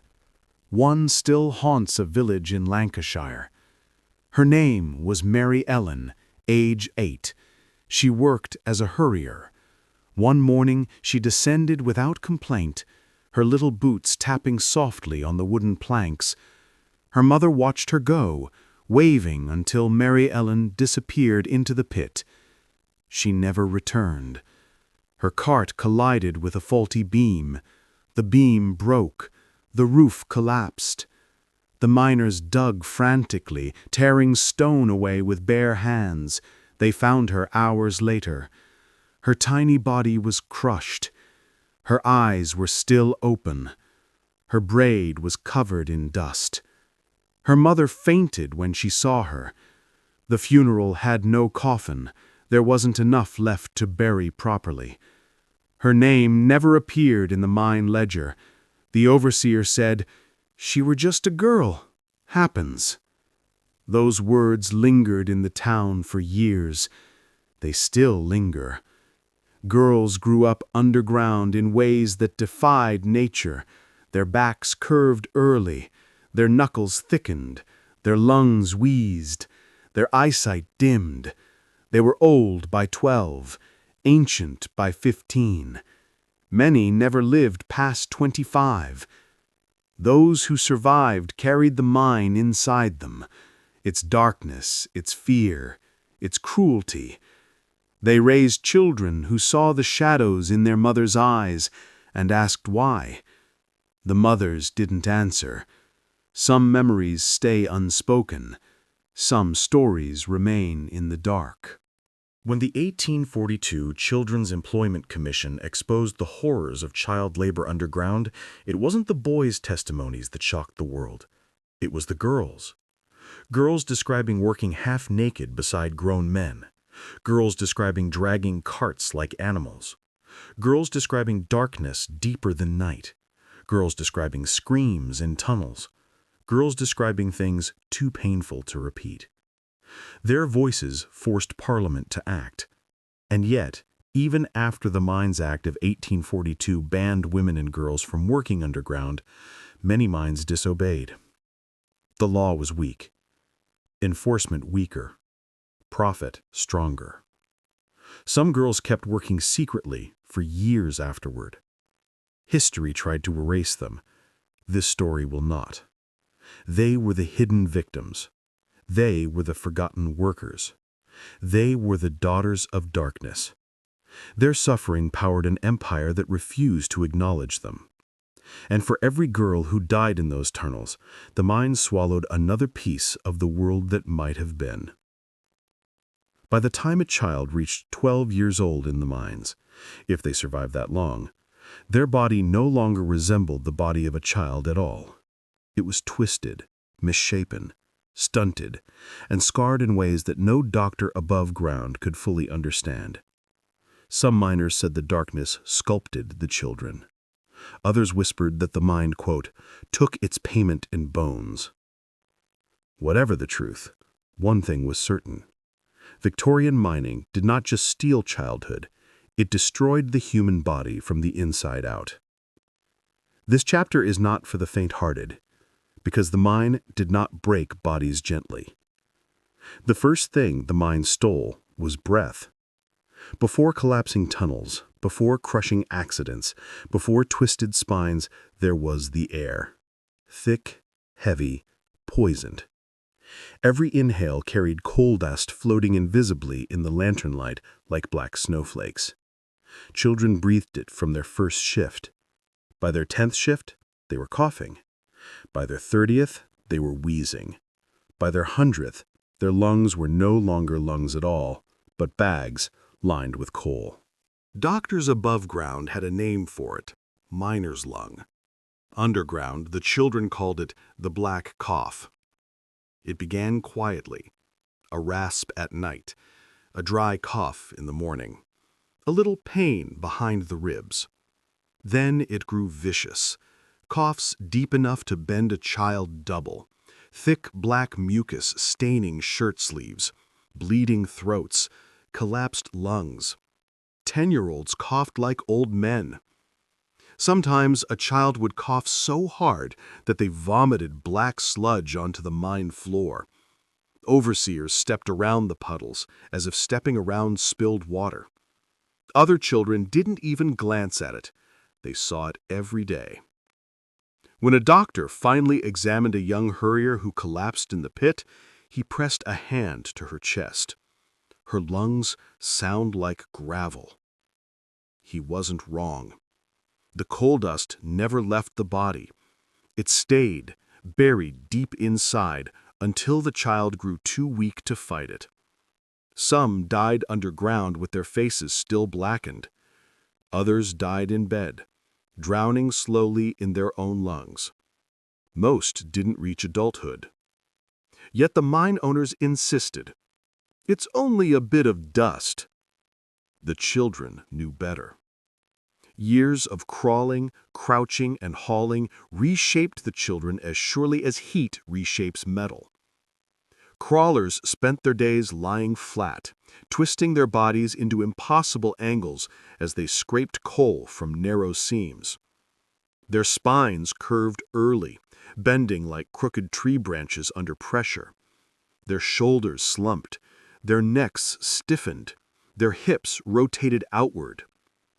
Hurriers, with ropes pulling painfully against their waists, developed bowed legs. Their knees angled outward from dragging heavy carts. Their backs arched forward permanently, making them appear decades older than they were. Some Hurriers, upon reaching age 16, walked like men in their 70s. Trappers sat hunched in the cold for so long that their joints locked into those positions. Knees stayed bent, elbows stayed crooked. Even when they returned to daylight, they moved like stiff dolls, bodies stuck in the shape of labor. Victorian doctors studying these children wrote horrific descriptions. Spines bent like crescents, ribs crushed inward, hips twisted unnaturally, limbs malformed from constant strain. These were not diseases. They were the mine's fingerprints. Every child carried scars. Hurriers' hips were rubbed raw by harnesses, skin torn until the flesh beneath was exposed. The ropes left grooves in their skin so deep they never faded. Crawlers lost fingernails constantly, scraping stone with bleeding fingers. Trappers sliced themselves on rusty door hinges in the dark. Bruises never healed completely. New ones formed before old ones faded. Legs were scraped. Arms were cut. Faces were marked by falling stones or swinging tools. Broken bones were common, but doctors rarely set them properly. Many children worked with broken fingers, others with cracked ribs. One boy dragged a cart with a fractured ankle, biting his sleeve to keep from screaming. His overseer said, "It'll toughen him up." What it really did was cripple him. The mine squeezed children into tiny spaces. Those spaces pushed back. Crawlers often worked in seams so low they could not lift their heads. Hours spent lying on their stomachs, pressing their chests against unyielding stone, deformed their rib cages. Some ribs caved inward, others flared outward at unnatural angles. Doctors would touch a child's chest and recoil. It feels soft, no rigidity left. Their lungs could not expand fully. Their breaths were shallow. Some developed chest deformities so severe they died of slow suffocation during sleep. The mine didn't need explosions to kill. Sometimes it simply pressed the breath out of a child one day at a time. Darkness was not just a lack of light. It was a predator. Trappers spent 12 hours a day alone in pitch-black chambers with no lamp. Only the faint rumble of carts reminded them they weren't buried alive. Many children lost part of their vision. Some lost all of it. Their pupils dilated permanently. Their eyes grew sensitive to sunlight. Some could not open their eyes outdoors without pain. One girl, Lottie, tried to describe it. When I came out of the pit, the sky were too big, like it'd swallow me if I looked at it too long. Another child said, I forgot what blue looked like. Some never remembered. Coal explosions damaged hearing. Some children went deaf instantly, their eardrums bursting from sudden pressure. Others lost hearing gradually from constant noise, the metallic clank of tools, the rumble of carts, the shouts of miners echoing through stone. But the most haunting sound was silence. The silence after a collapse, the silence before a blast, the silence in trapper chambers, a silence so deep that it seemed to vibrate inside their skulls. Children grew accustomed to unnatural quiet, so much so that when they returned above ground, everyday sounds, birds, wind, footsteps, felt overwhelming. The noise of the world was too alive for children who had grown up with death in their ears. Coal dust didn't only fill lungs. It coated food. It settled on hands. It drifted into mouths. Children swallowed it constantly. It caused stomach pain, vomiting, and chronic constipation. Some children passed stools so black the doctors mistook it for internal bleeding. Others suffered from malnutrition because their bodies were too exhausted to digest what little food they received. One doctor noted, children fed by the mines appear starved even when food is plentiful. Their bodies consumed energy to heal injuries that never closed. They burned calories fighting poison. They used strength they didn't have to keep working. Food wasn't nourishment. It was survival fuel, barely enough to keep their hearts beating. Physical injuries were visible. Mental wounds were not. A trapper child, isolated in darkness for 12 hours, sometimes began hearing voices. Crawlers grew terrified of confined spaces, even on the surface. Hurriers had nightmares about being crushed under carts. The mine poisoned their minds with claustrophobia, night terrors, chronic anxiety, hallucinations, silence-induced panic, trauma from seeing death regularly. Some children scratched walls in their sleep. Some refused to enter dark rooms. Some sat rocking back and forth for hours. Doctors called it nervous disposition. Today, we would call it trauma. But Victorian society didn't believe poor children could suffer mentally. Only wealthy children had delicate nerves. Poor children had no such luxury. Perhaps the most heartbreaking transformation was the stolen growth. Years of malnutrition, overwork, and suffocation stunted children's bodies. A child of 12 might look like a child of 7. A child of 16 might stand no taller than a modern 10-year-old. When they reached adulthood, if they reached it, they remained small, frail, and bowed. Some carried the shape of the mine in their bodies until the day they died. One miner described his childhood friend. When he died at 30, He had the body of an old man and the face of a boy. The mine froze their growth at the age they entered. Time passed, but their bodies did not change. They were trapped, physically and mentally, in the moment their childhood ended. Eventually, reformers and physicians began documenting what the mines had done to children's bodies. Their reports were damning. Children crippled beyond repair, air unfit for animals, deformities never seen in natural growth, spines twisted by unnatural labor, lungs destroyed before adolescence. These findings horrified the public. Not enough to end the suffering immediately, but enough to spark outrage, enough to force action, enough to expose the horror. The medical truth was undeniable. Children leaving the mines were not children anymore. They were broken, and some were irreparable. The worst injury was the one no doctor could treat. The mine stole the future. Children who survived could not work other jobs. They were too damaged. They could not join the army, too weak. They could not labor in factories, lungs too scarred.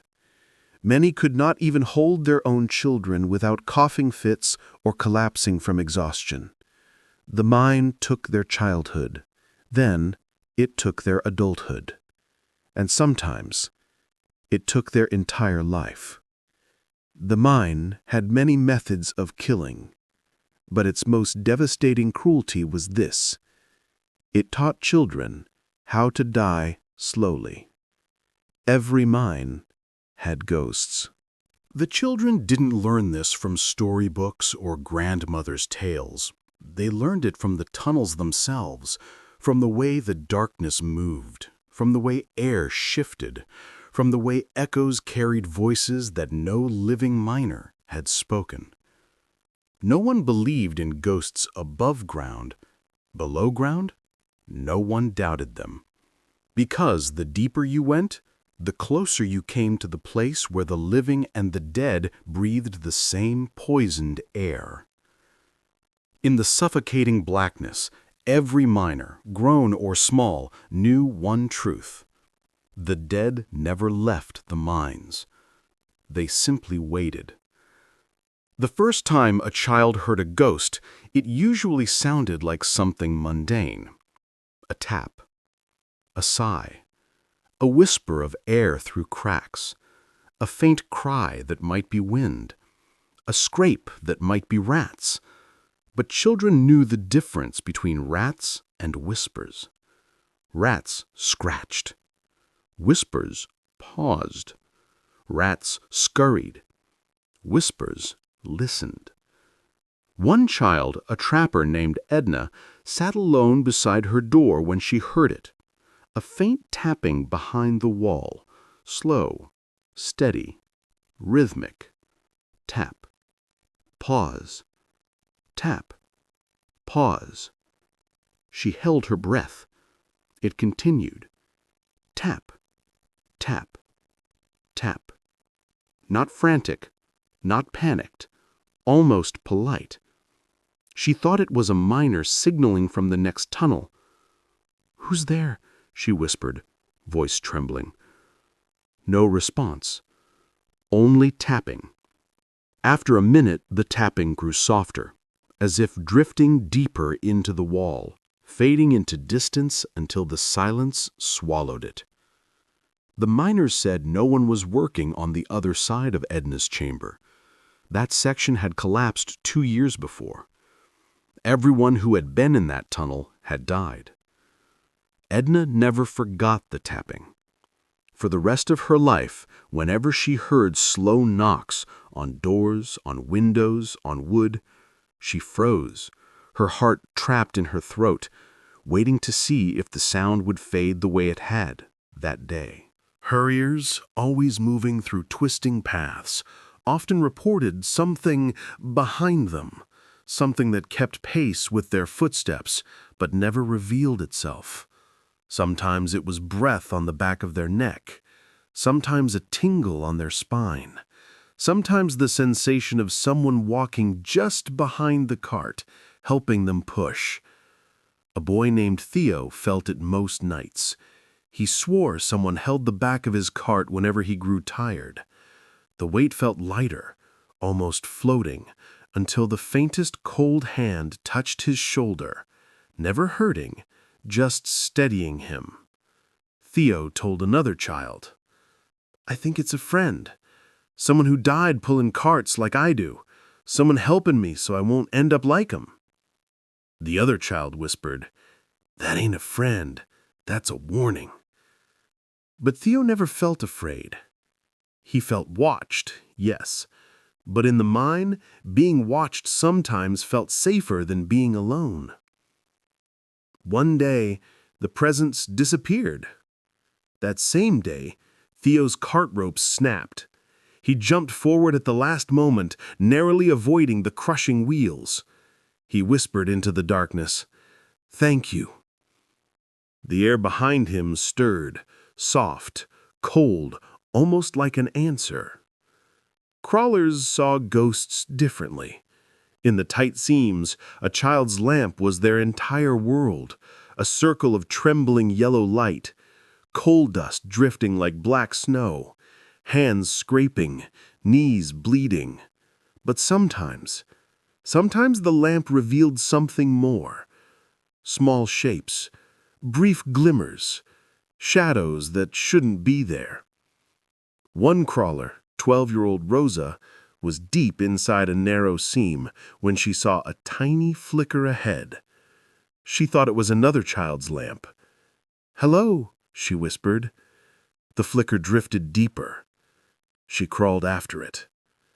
Her own lamp dimmed, as if resisting the pursuit. But Rosa kept going, pushing herself through a space so tight she scraped her ribs. The flicker slowed. Rosa's breath hitched. It wasn't a lamp's glow, it was blue. A faint, shimmering blue that danced like a candle flame in wind that didn't exist. It hovered for a moment. Then it vanished. She froze. The seam around her seemed to grow smaller. Her heart hammered. She crawled backward as fast as she could, scraping skin off her elbows. When she told the miners, they went pale.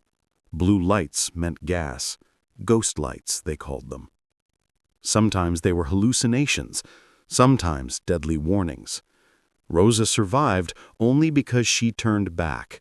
The seam exploded the next day.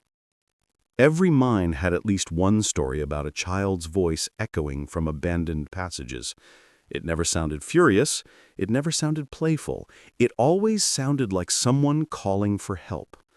Miners refused to follow the voice.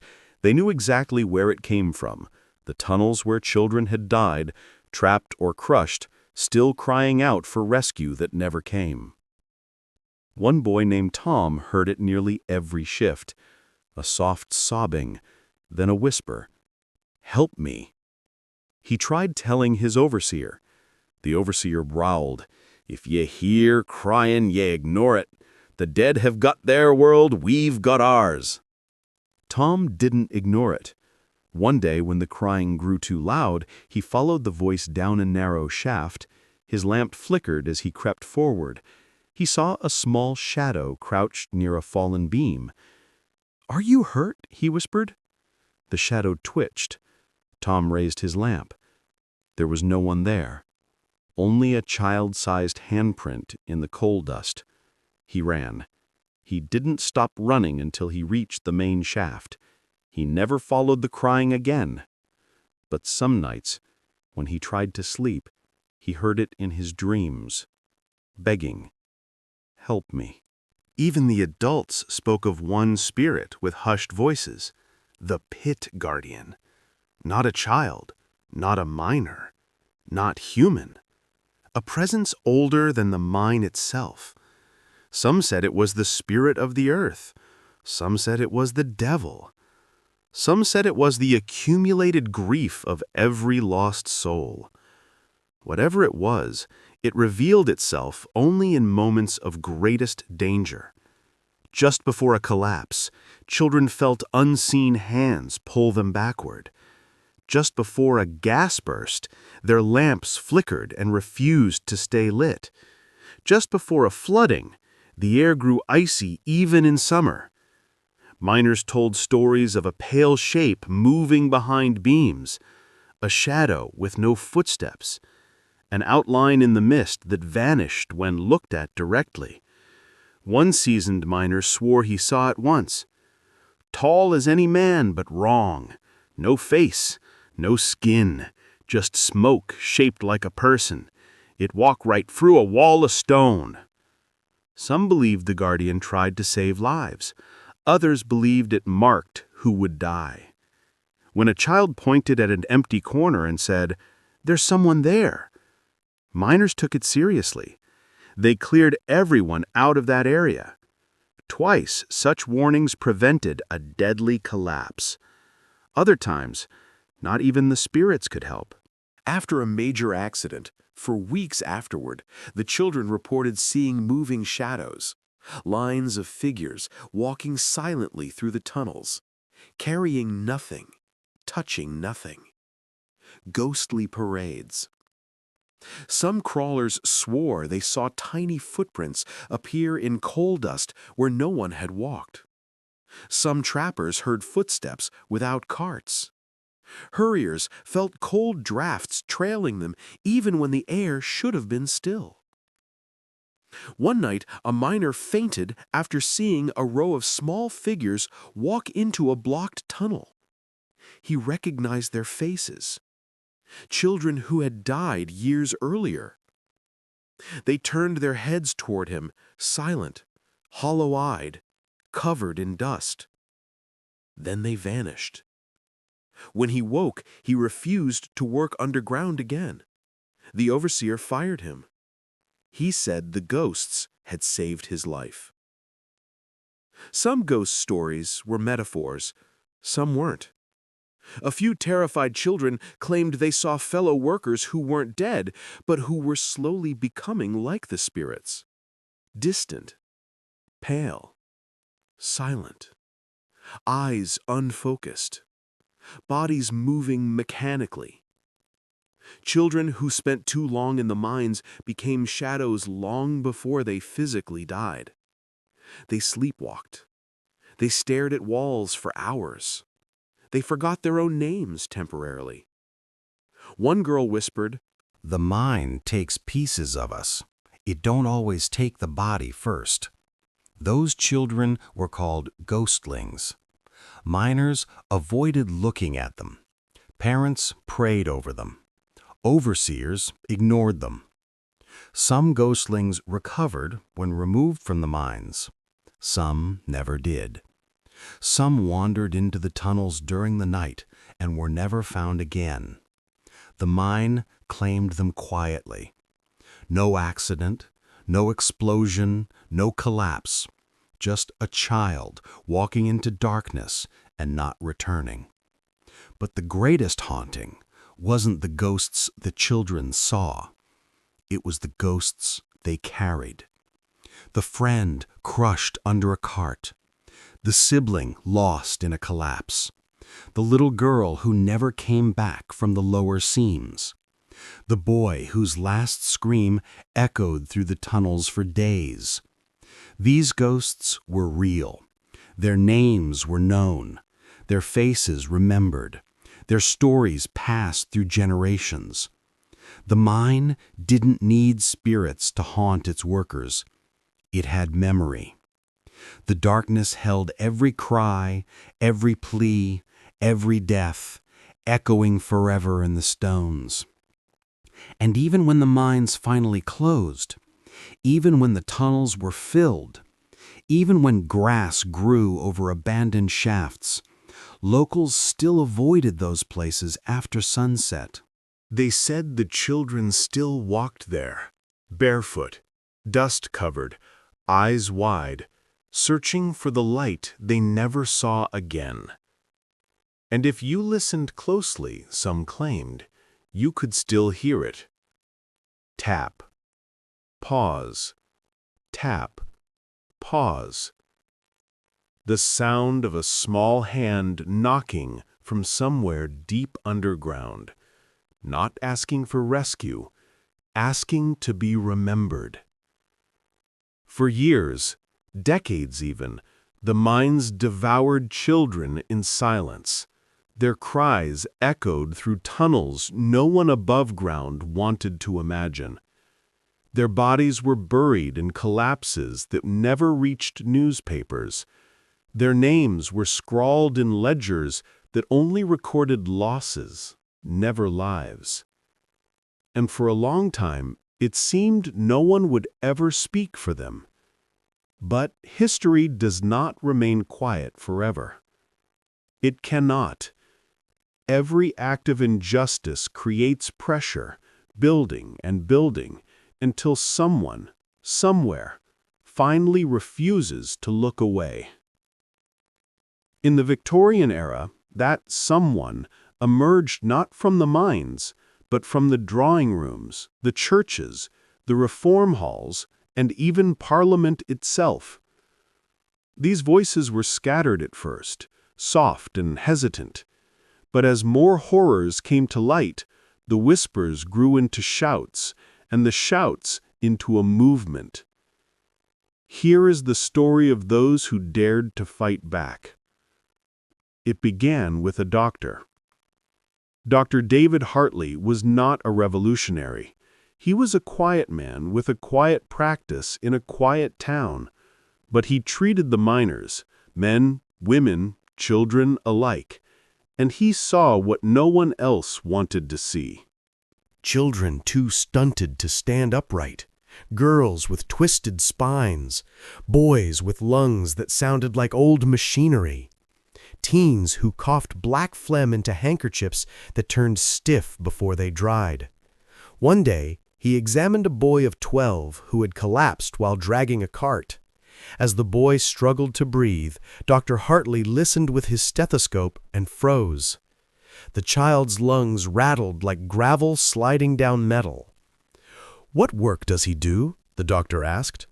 "Hurrier," the overseer answered carelessly. "He dragged carts. But he cannot weigh more than 60 pounds. So, he's strong, or were?" The doctor stared at the overseer, horrified. That night, he wrote a letter, shaking with anger, to a member of Parliament. He described the child's condition, the deformities, the injuries, the abuse. He never expected anyone to answer. Many people didn't. But this letter landed in the hands of the right man. Anthony Ashley Cooper, the 7th Earl of Shaftesbury, was known for fighting social injustices. He had already helped regulate factory work, but mining? Mining was a different beast. It was secretive, powerful, profitable. It did not welcome investigators. Still, Shaftesbury read Dr. Hartley's letter, and something inside him hardened. He had seen children suffer before, but never like this. He pushed Parliament to create a formal investigation. That investigation became the 1842 Children's Employment Commission. It would change everything. Commissioners were sent across Britain, into coalfields, into workhouses, into villages where everyone coughed black. They expected to find hardship. They did not expect to find hell. They interviewed children as young as 5. They interviewed mothers who had lost every son. They interviewed fathers who had given up hope. They interviewed overseers who lied through their teeth. And they recorded every word. The testimonies were shocking. Children described crawling on their bellies in passages no higher than a dog. Girls described working naked to the waist beside grown men. Little boys explained how they dragged carts with chains betwixt their legs. Trappers confessed to sitting in darkness so long they forgot the sun existed. Hurriers spoke of the bruises that never faded. Crawlers described the terror of hearing rock crack above their heads. One child said, "I fear I shall be crushed every day, sir." Another whispered, "I think the pit wants me dead." The commissioners wrote down everything, even the things they couldn't bear to hear twice. Among all the testimonies, one stood out. Her name was Sarah Gooder. She was 8 years old. When the commissioner asked what her job was, she answered politely, "I'm a trapper. I sits in dark a long time." "How long is a long time?" "Sometimes 12 hours, sir. Sometimes more." "Do you like working in the mine?" "No, sir, but I must. Father says we must eat." "What do you fear most?" Sarah hesitated. Then, with all the innocence of a child who had never been taught to hide her truth, she whispered, "I fear the dark, sir, but there is no light where I sit. I never see the sun." The room went silent. The commissioner's hand trembled as he wrote her words. When Parliament later read this testimony aloud, one politician reportedly covered his face with both hands and wept. Sarah's voice traveled farther than she ever could. When the commission's report was published, it spread like wildfire. Newspapers printed the most horrifying testimonies in bold headlines. Children chained like animals, girls working in tunnels half naked, miners' children crippled before 10. Doctors described deformities. Priests condemned the mines. Mothers begged Parliament to save their remaining children.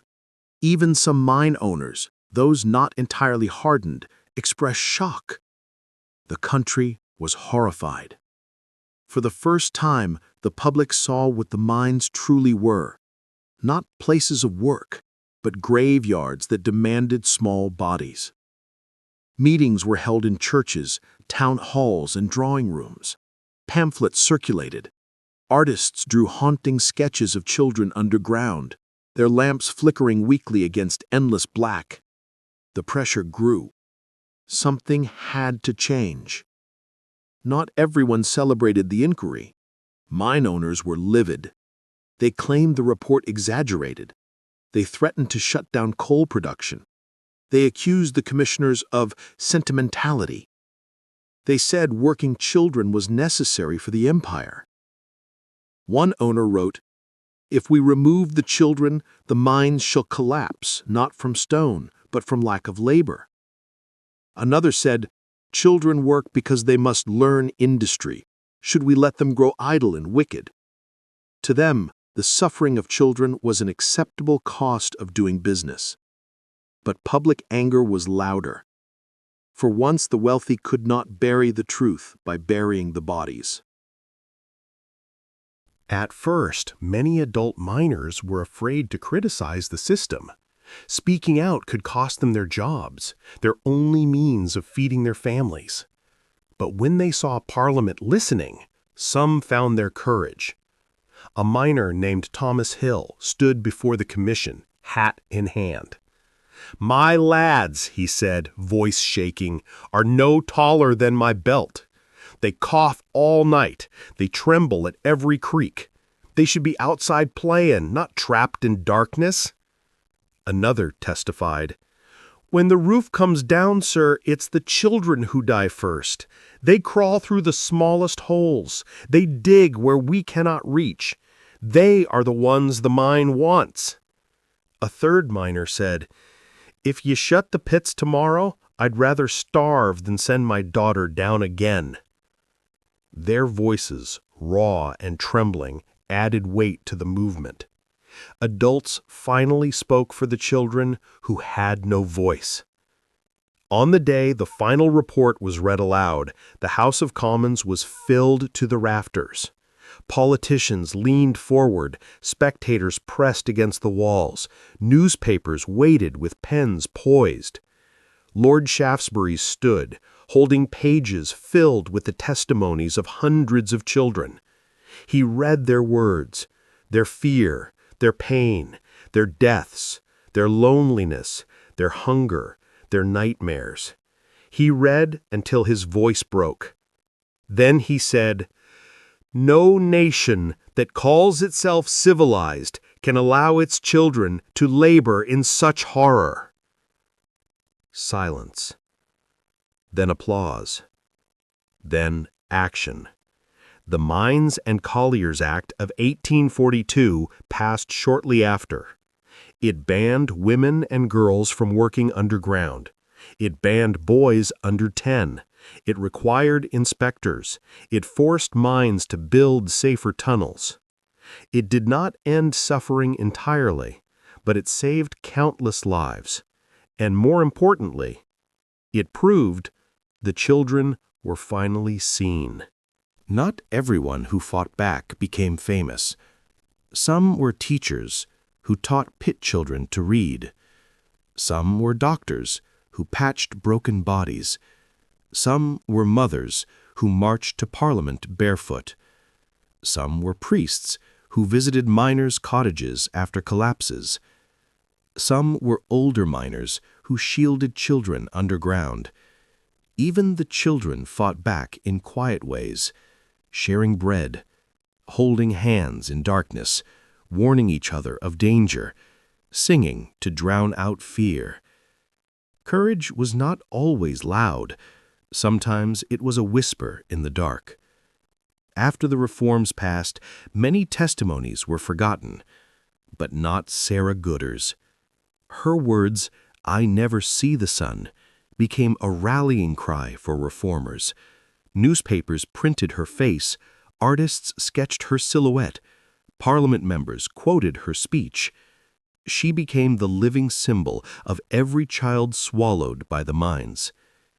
Years later, when she grew older, she supposedly told a neighbor, "I didn't mean to change anything. I just told him what my life were." But it was enough. A single child had moved a nation. The fight was not over. Mines found loopholes. Inspectors were bribed. Some children still worked illegally. But cracks had formed in the empire's armor. The voices of the forgotten had pierced the silence. And what began as a whisper in the tunnels, "I fear the dark, sir," became a roar in Parliament. The mine would never be the same again. Children had suffered. Children had died. But children, through their courage, their honesty, their pain, had also changed the world. This chapter belongs to them, to their voices, to their bravery, to their truth. The darkness had spoken for too long. Now the light would answer.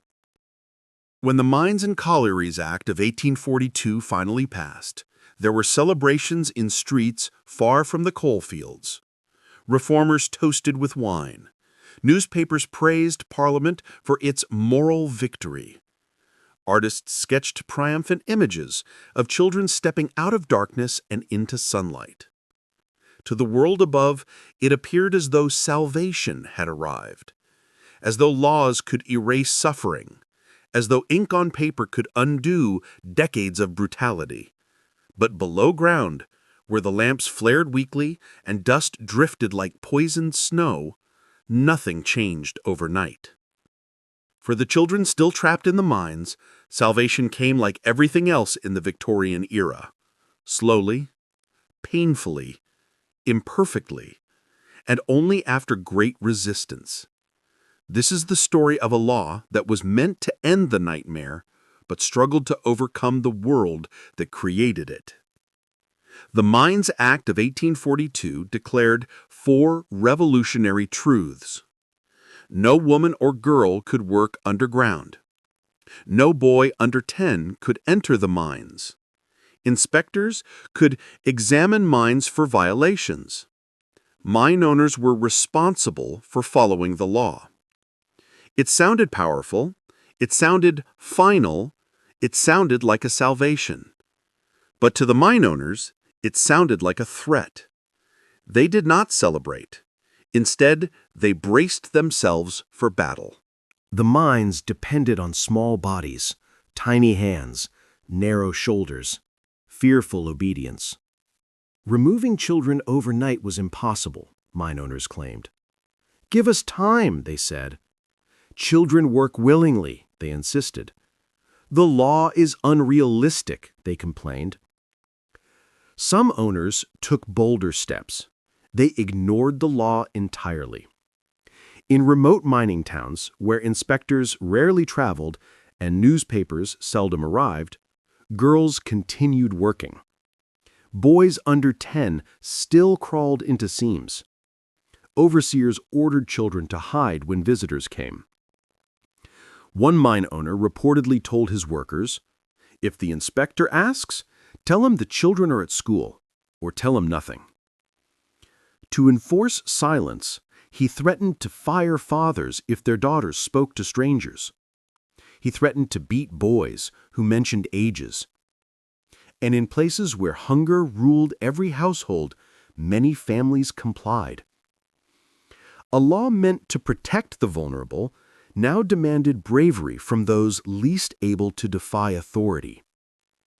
The darkest irony of the law was the way it forced children to lie about their own suffering. A girl Hurrier named Margaret, only 10, was told by her overseer, "If anyone asks your age, say 12, say it quick, or I'll take the hide off ye." She repeated, I'm 12, under her breath all day, like a prayer or a curse. When an inspector finally visited, he whispered it so nervously that he believed she was frightened of him, not the overseer. Boys were told to stand on bricks or wear thick boots to look taller. Girls were told to dirty their faces so they looked older. Trap doors were temporarily nailed shut to hide young trappers. Children learned to deceive those trying to help them. The mine demanded it. Fear ensured it. Poverty reinforced it. The law was printed in books. The truth was buried in tunnels. The government appointed a handful of mine inspectors, a handful, for thousands of pits. Their task was impossible. Travel across Britain's vast coalfields, enter dangerous tunnels, identify underage children, force powerful mine owners to obey the law. Many weren't welcomed. Some were refused entry. Some were threatened. Some were pelted with stones by angry workers who feared losing wages. But the bravest inspectors went anyway. One inspector wrote in his notebook, "The darkness swallowed my lamp. The floor quaked, and from deep within a seam I heard a child cough." He searched for 20 minutes before finding her, a girl, no older than 8, trying to hide behind a cart. Her wide eyes gave her away. The inspector lifted her chin gently. "How long have you worked here?" She paused, looked toward the shadows where the overseer stood, then whispered, "All me life." The inspector carried her out of the pit himself, ignoring the enraged shouts of the overseer behind him. Not all children had such champions. Some inspectors were afraid to challenge mine owners. Some were bribed. Some simply couldn't inspect every shaft. For every child saved, dozens remained unseen. When the law passed, many people assumed parents would celebrate, but the reality was far more complex.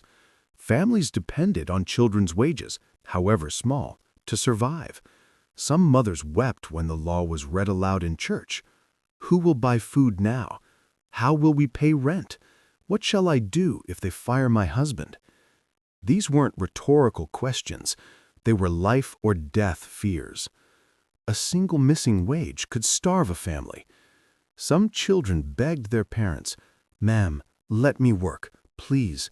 If I don't, we'll all go hungry." What mother could refuse that plea? In the cruel arithmetic of poverty, a child's suffering was sometimes the only currency left. So even after the law passed, miners quietly brought their sons into the pits at night.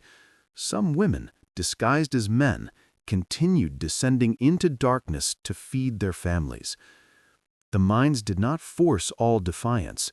Hunger did. Publicly, mine owners pretended to obey the law. Privately, they wrote furious letters. This law is an insult to industry. This will ruin the economy. Children are small assets, replaceable and cheap.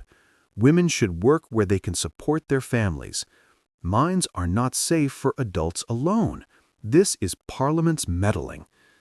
Some even argued that boys under 10 were more agile and therefore better suited to narrow tunnels. One owner testified, "Children do not complain unless taught to complain." Another declared, "Childhood is a luxury the poor cannot afford."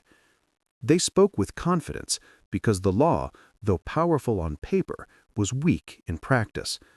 But change, while slow, did come. In towns where inspectors were active, girls gradually disappeared from the pits. Boys under 10 were turned away at the entrance. Schools were established for the newly freed children. Small, drafty, underfunded schools, but schools nonetheless. Children who had spent their entire lives underground saw sunlight for the first time in years. A girl named Bess, aged 9, walked into daylight after her last shift and shielded her eyes. "It hurts," she said, squinting. Her mother whispered, "That's the feeling of being alive." Some children ran across fields, laughing as though trying to outrun their memories. Others froze, staring up at the sky as if afraid it might collapse like a tunnel roof. One boy, asked what he would do now that he no longer had to work, answered, "I want to sleep without listening for stone." Freedom felt strange, almost unreal. Many mothers had sent their daughters and sons into the mines with guilt heavy in their hearts. When the law finally pulled those children out, the relief was overwhelming. Some women embraced their children so tightly that the little ones squealed. Others sobbed in their kitchens, ashamed that they had ever relied on their children's wages. A few collapsed onto their beds, murmuring prayers of gratitude. One mother said, "I feel like God Himself pulled her out of that hole." Another said, "If the law came any later, I'd have buried him." The law didn't just save children, it saved mothers from the lifelong grief of losing them. Yet the path forward was not easy. Children removed from the mines were not immediately healthy or whole. They carried twisted spines, scarred lungs, haunted eyes, delayed speech, night terrors, claustrophobia, malformed bones, coughs that lasted years. Some were too damaged to work even as adults. Some died from the long-term effects of coal dust. Some never recovered their memories of life before the mines. The law saved lives, but it could not repair what had already been broken. Years passed, inspections increased, public pressure intensified. New ventilation systems were required. New shafts were dug with better support beams. Women were legally protected. Boys under 10 were removed from employment records. Slowly, mine owners realized they could no longer win. The world had changed. The law had teeth now, and the people were watching. One grumbling owner finally said, "Fine, let the children go. We shall get machines instead." Machines did come, slowly at first, then quickly, replacing the smallest jobs, making the tiniest tunnels unnecessary. Iron replaced childhood, at last. By the late 1800s, it was rare, though not impossible, to find a girl underground. Boys still worked, but older, stronger, less fragile. The most horrific practices faded, not because the mines grew kind, but because society finally demanded it. The shift in culture was seismic. Children were becoming something new, not laborers, not assets, not property. People. People worth protecting. People worth educating. People worth saving. The 1842 law was only the first step. Other laws followed: shorter workdays, better ventilation, safety standards, age limits, schooling requirements. Change arrived slowly, but it arrived. Children no longer belonged to the mines. They belonged to the world. The Mines Act did not immediately tear children from danger. It did not stop every collapse. It did not cure poisoned lungs. It did not erase scars. It did not silence all ghosts. But it marked the moment when the world finally looked beneath the earth and said, "No more." It planted the seed of a revolution in how society treated the young. It turned whispers into policy, grief into action, suffering into reform, innocence into something worth defending. The mine had swallowed countless children. The law saved the ones still alive. Slowly, painfully, imperfectly, but it saved them. And that slow salvation became the foundation of modern childhood. A childhood built not on coal dust and darkness, but on the belief that children deserve more, much more. History likes to pretend that endings are clean, that a law passes, a whistle blows, and the horrors of yesterday fade neatly into memory. But the mines never closed their jaws so easily. They kept their secrets. They kept their ghosts. They kept their stories buried deep beneath layers of stone and silence. And so, long after the Mines Act of 1842 forced change, children still entered the pits, quietly, illegally, desperately. Some were hidden in shadows. Some were smuggled through side tunnels. Some came because hunger demanded it. Some because the mine, like a living creature, refused to release the last of its prey. History likes to pretend that endings are clean, that a law passes, a whistle blows, and the horrors of yesterday fade neatly into memory. But the mines never closed their jaws so easily. They kept their secrets. They kept their ghosts.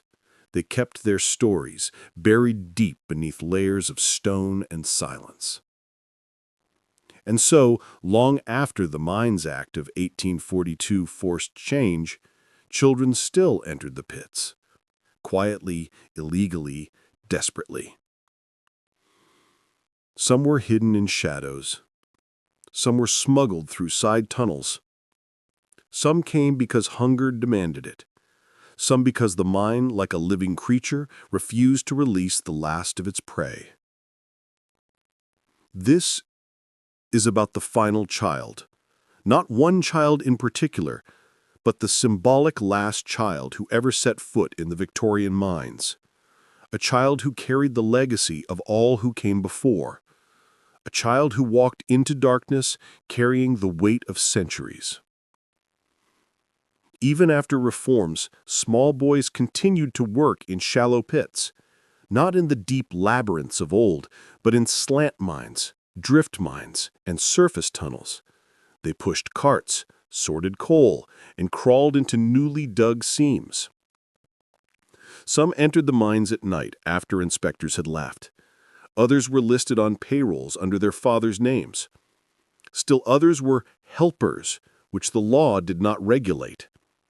This loophole allowed children to continue working under the guise of assisting their parents. Little boys followed their fathers underground, carrying tools or pieces of rope. They stayed close, but the darkness didn't care about proximity. It swallowed them just the same. One miner recalled, "My boy worked for me after the law. He held the lantern, but the tunnel never asked how old he were. The tunnel only needed bodies." He paused, eyes lowered. He were 12 when the stone took him. The mine had not yet learned to let go. While girls were officially banned from all underground work, the poorest regions ignored the rule. In some small collieries, girls still worked as surface cleaners. They carried coal buckets, they sorted stones, and sometimes, far from inspectors, they crept inside shallow seams to help their brothers. One such girl was remembered only in local folklore, was named Ellen of the Low Pit. They say Ellen was fierce. A girl with coal-black braids and sharp eyes. A girl who could outpull boys twice her size. A girl who laughed at darkness. But even she feared the mine. One winter morning, she followed her older brother into a forbidden tunnel, barely 2 feet high. They worked side by side until the ceiling groaned. Ellen grabbed her brother's arm and hissed, "Out, now." He ran. She hesitated, just long enough to look back and make sure she had taken every piece of coal she could carry. The ceiling fell.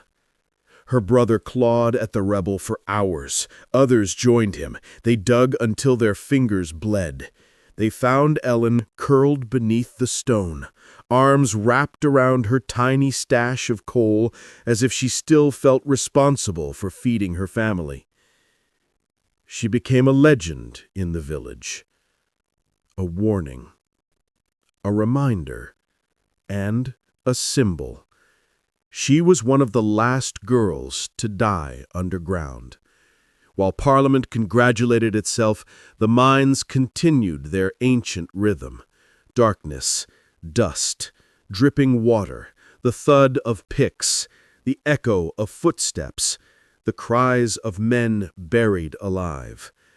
Children who no longer worked underground still felt the mine's shadow in their daily lives. Their fathers came home coughing. Their brothers came home limping. Their mothers washed coal out of clothes so stiff they cut her fingers. The mine lingered. It seeped into the homes, the breath, the bones of every family living atop the coal fields. Even when children were no longer allowed inside, they played on heaps of coal waste, sliding down black hills that stained their clothes and skin. They raced the side carts. They collected discarded tools. They mimicked the miners' movements. The mine remained a character in their childhood stories, a giant they lived beside, feared, resented, and respected. But it was no longer their master. The chains had loosened, though not completely. Freedom is a slow miracle. It is said that the last child to ever descend into the old-style Victorian mine did so quietly and without ceremony. The story goes like this. It was early morning. Fog hugged the ground. Lamps flickered along the pithead. Men stamped their feet against the cold. The overseer checked his ledger. The sounds were the same as they had been for generations, except for one difference. A boy, small, thin, 13 at most, walked toward the shaft beside his father. He wore a cap too large for him and carried a lamp in trembling fingers. His father kept glancing down, guilt twisting across his face. The law said the boy was old enough, but the mine didn't care about legality. As they approached, the father stopped and turned the boy around. "Go home," he said. The boy blinked. "But go. There ain't nothing for you here." Men nearby paused. Some frowned. Some nodded slowly. The overseer grumbled, but didn't stop him. The world had changed enough that defying him no longer meant immediate starvation. The boy hesitated one last time. "Are you sure, Da?" His father placed a soot-stained hand on his cheek. "Your life ain't meant to be swallowed by this hole. Go." The boy walked away. The father descended alone. No one marked the moment. No one recorded the date. No one declared it historic. But in that small mining village, the moment was remembered, because for the first time the mind opened its mouth and did not take a child. The curse had been broken, not by Parliament, not by inspectors, not by reformers, but by a father who would not sacrifice his son to the beast that had consumed him. Even after children stopped descending, their history lingered like a bruise beneath the skin of the nation. Adults who had once been child miners grew old, many not very old, carrying permanent injuries, twisted backs, scarred lungs, nightmares of collapsing stone, tremors when they heard loud noises. They became the last living witnesses of a buried era. Some refused to speak of it. Others told their grandchildren of tunnels so dark they forgot their own names. A few became campaigners, ensuring future generations learned the truth. Museums began collecting helmets, lamps, tools, and scraps of clothing. Historians wrote books. Artists painted scenes of children crawling through stone. Activists pointed to mining as a warning for the future. The story of child miners became history. But history is only powerful when remembered. In many abandoned mines today, visitors claim to hear a faint tapping, a distant cough, a child's whisper, footsteps trailing behind them. Skeptics laugh. Locals do not. In Yorkshire, guides warn tourists, "If ye hear a child cry, you turn back. It's only the past calling, and you can't answer." In Wales, some swear they've seen small handprints on the walls of sealed tunnels, too small to belong to any adult worker. Scotland has a legend of the Lantern Boy, a ghostly child whose lamp glows ahead of mine explorers before vanishing into sealed rock. These stories aren't really about ghosts. They're about memory, a memory that refuses to be buried. It is comforting to think child labor in mines ended forever with Victorian Britain, but the world is not so kind. Today, children dig for cobalt in the Congo, gold in Peru, diamonds in Sierra Leone. Mica in India. Children still crawl into narrow seams. Children still pull carts. Children still breathe dust that will kill them. Children still die unseen. The mine changed shape. It did not disappear. And that is the final echo of the Victorian child miner. The world learned to condemn the darkness, but not how to eliminate it. Imagine it. A boy walks away from the pithead, boots crunching on gravel. Fog lifts. Sunlight spills over the horizon. The mine behind him huffs a breath of warm air, as if releasing all the children it once consumed. For the first time, the boy feels the world expanding before him, instead of collapsing above him. He breathes fresh air, sharp, cold, alive. He looks at the sky, wide and blue and terrifying. He squints because his eyes have never learned how to accept so much light. He takes another step, and another, and another. Behind him, the mine exhales its final claim. Ahead of him, the world opens like a door. The last child of the Victorian mines does not belong to the darkness. He belongs to history. He belongs to memory. He belongs to the light. And he walks toward it without looking back.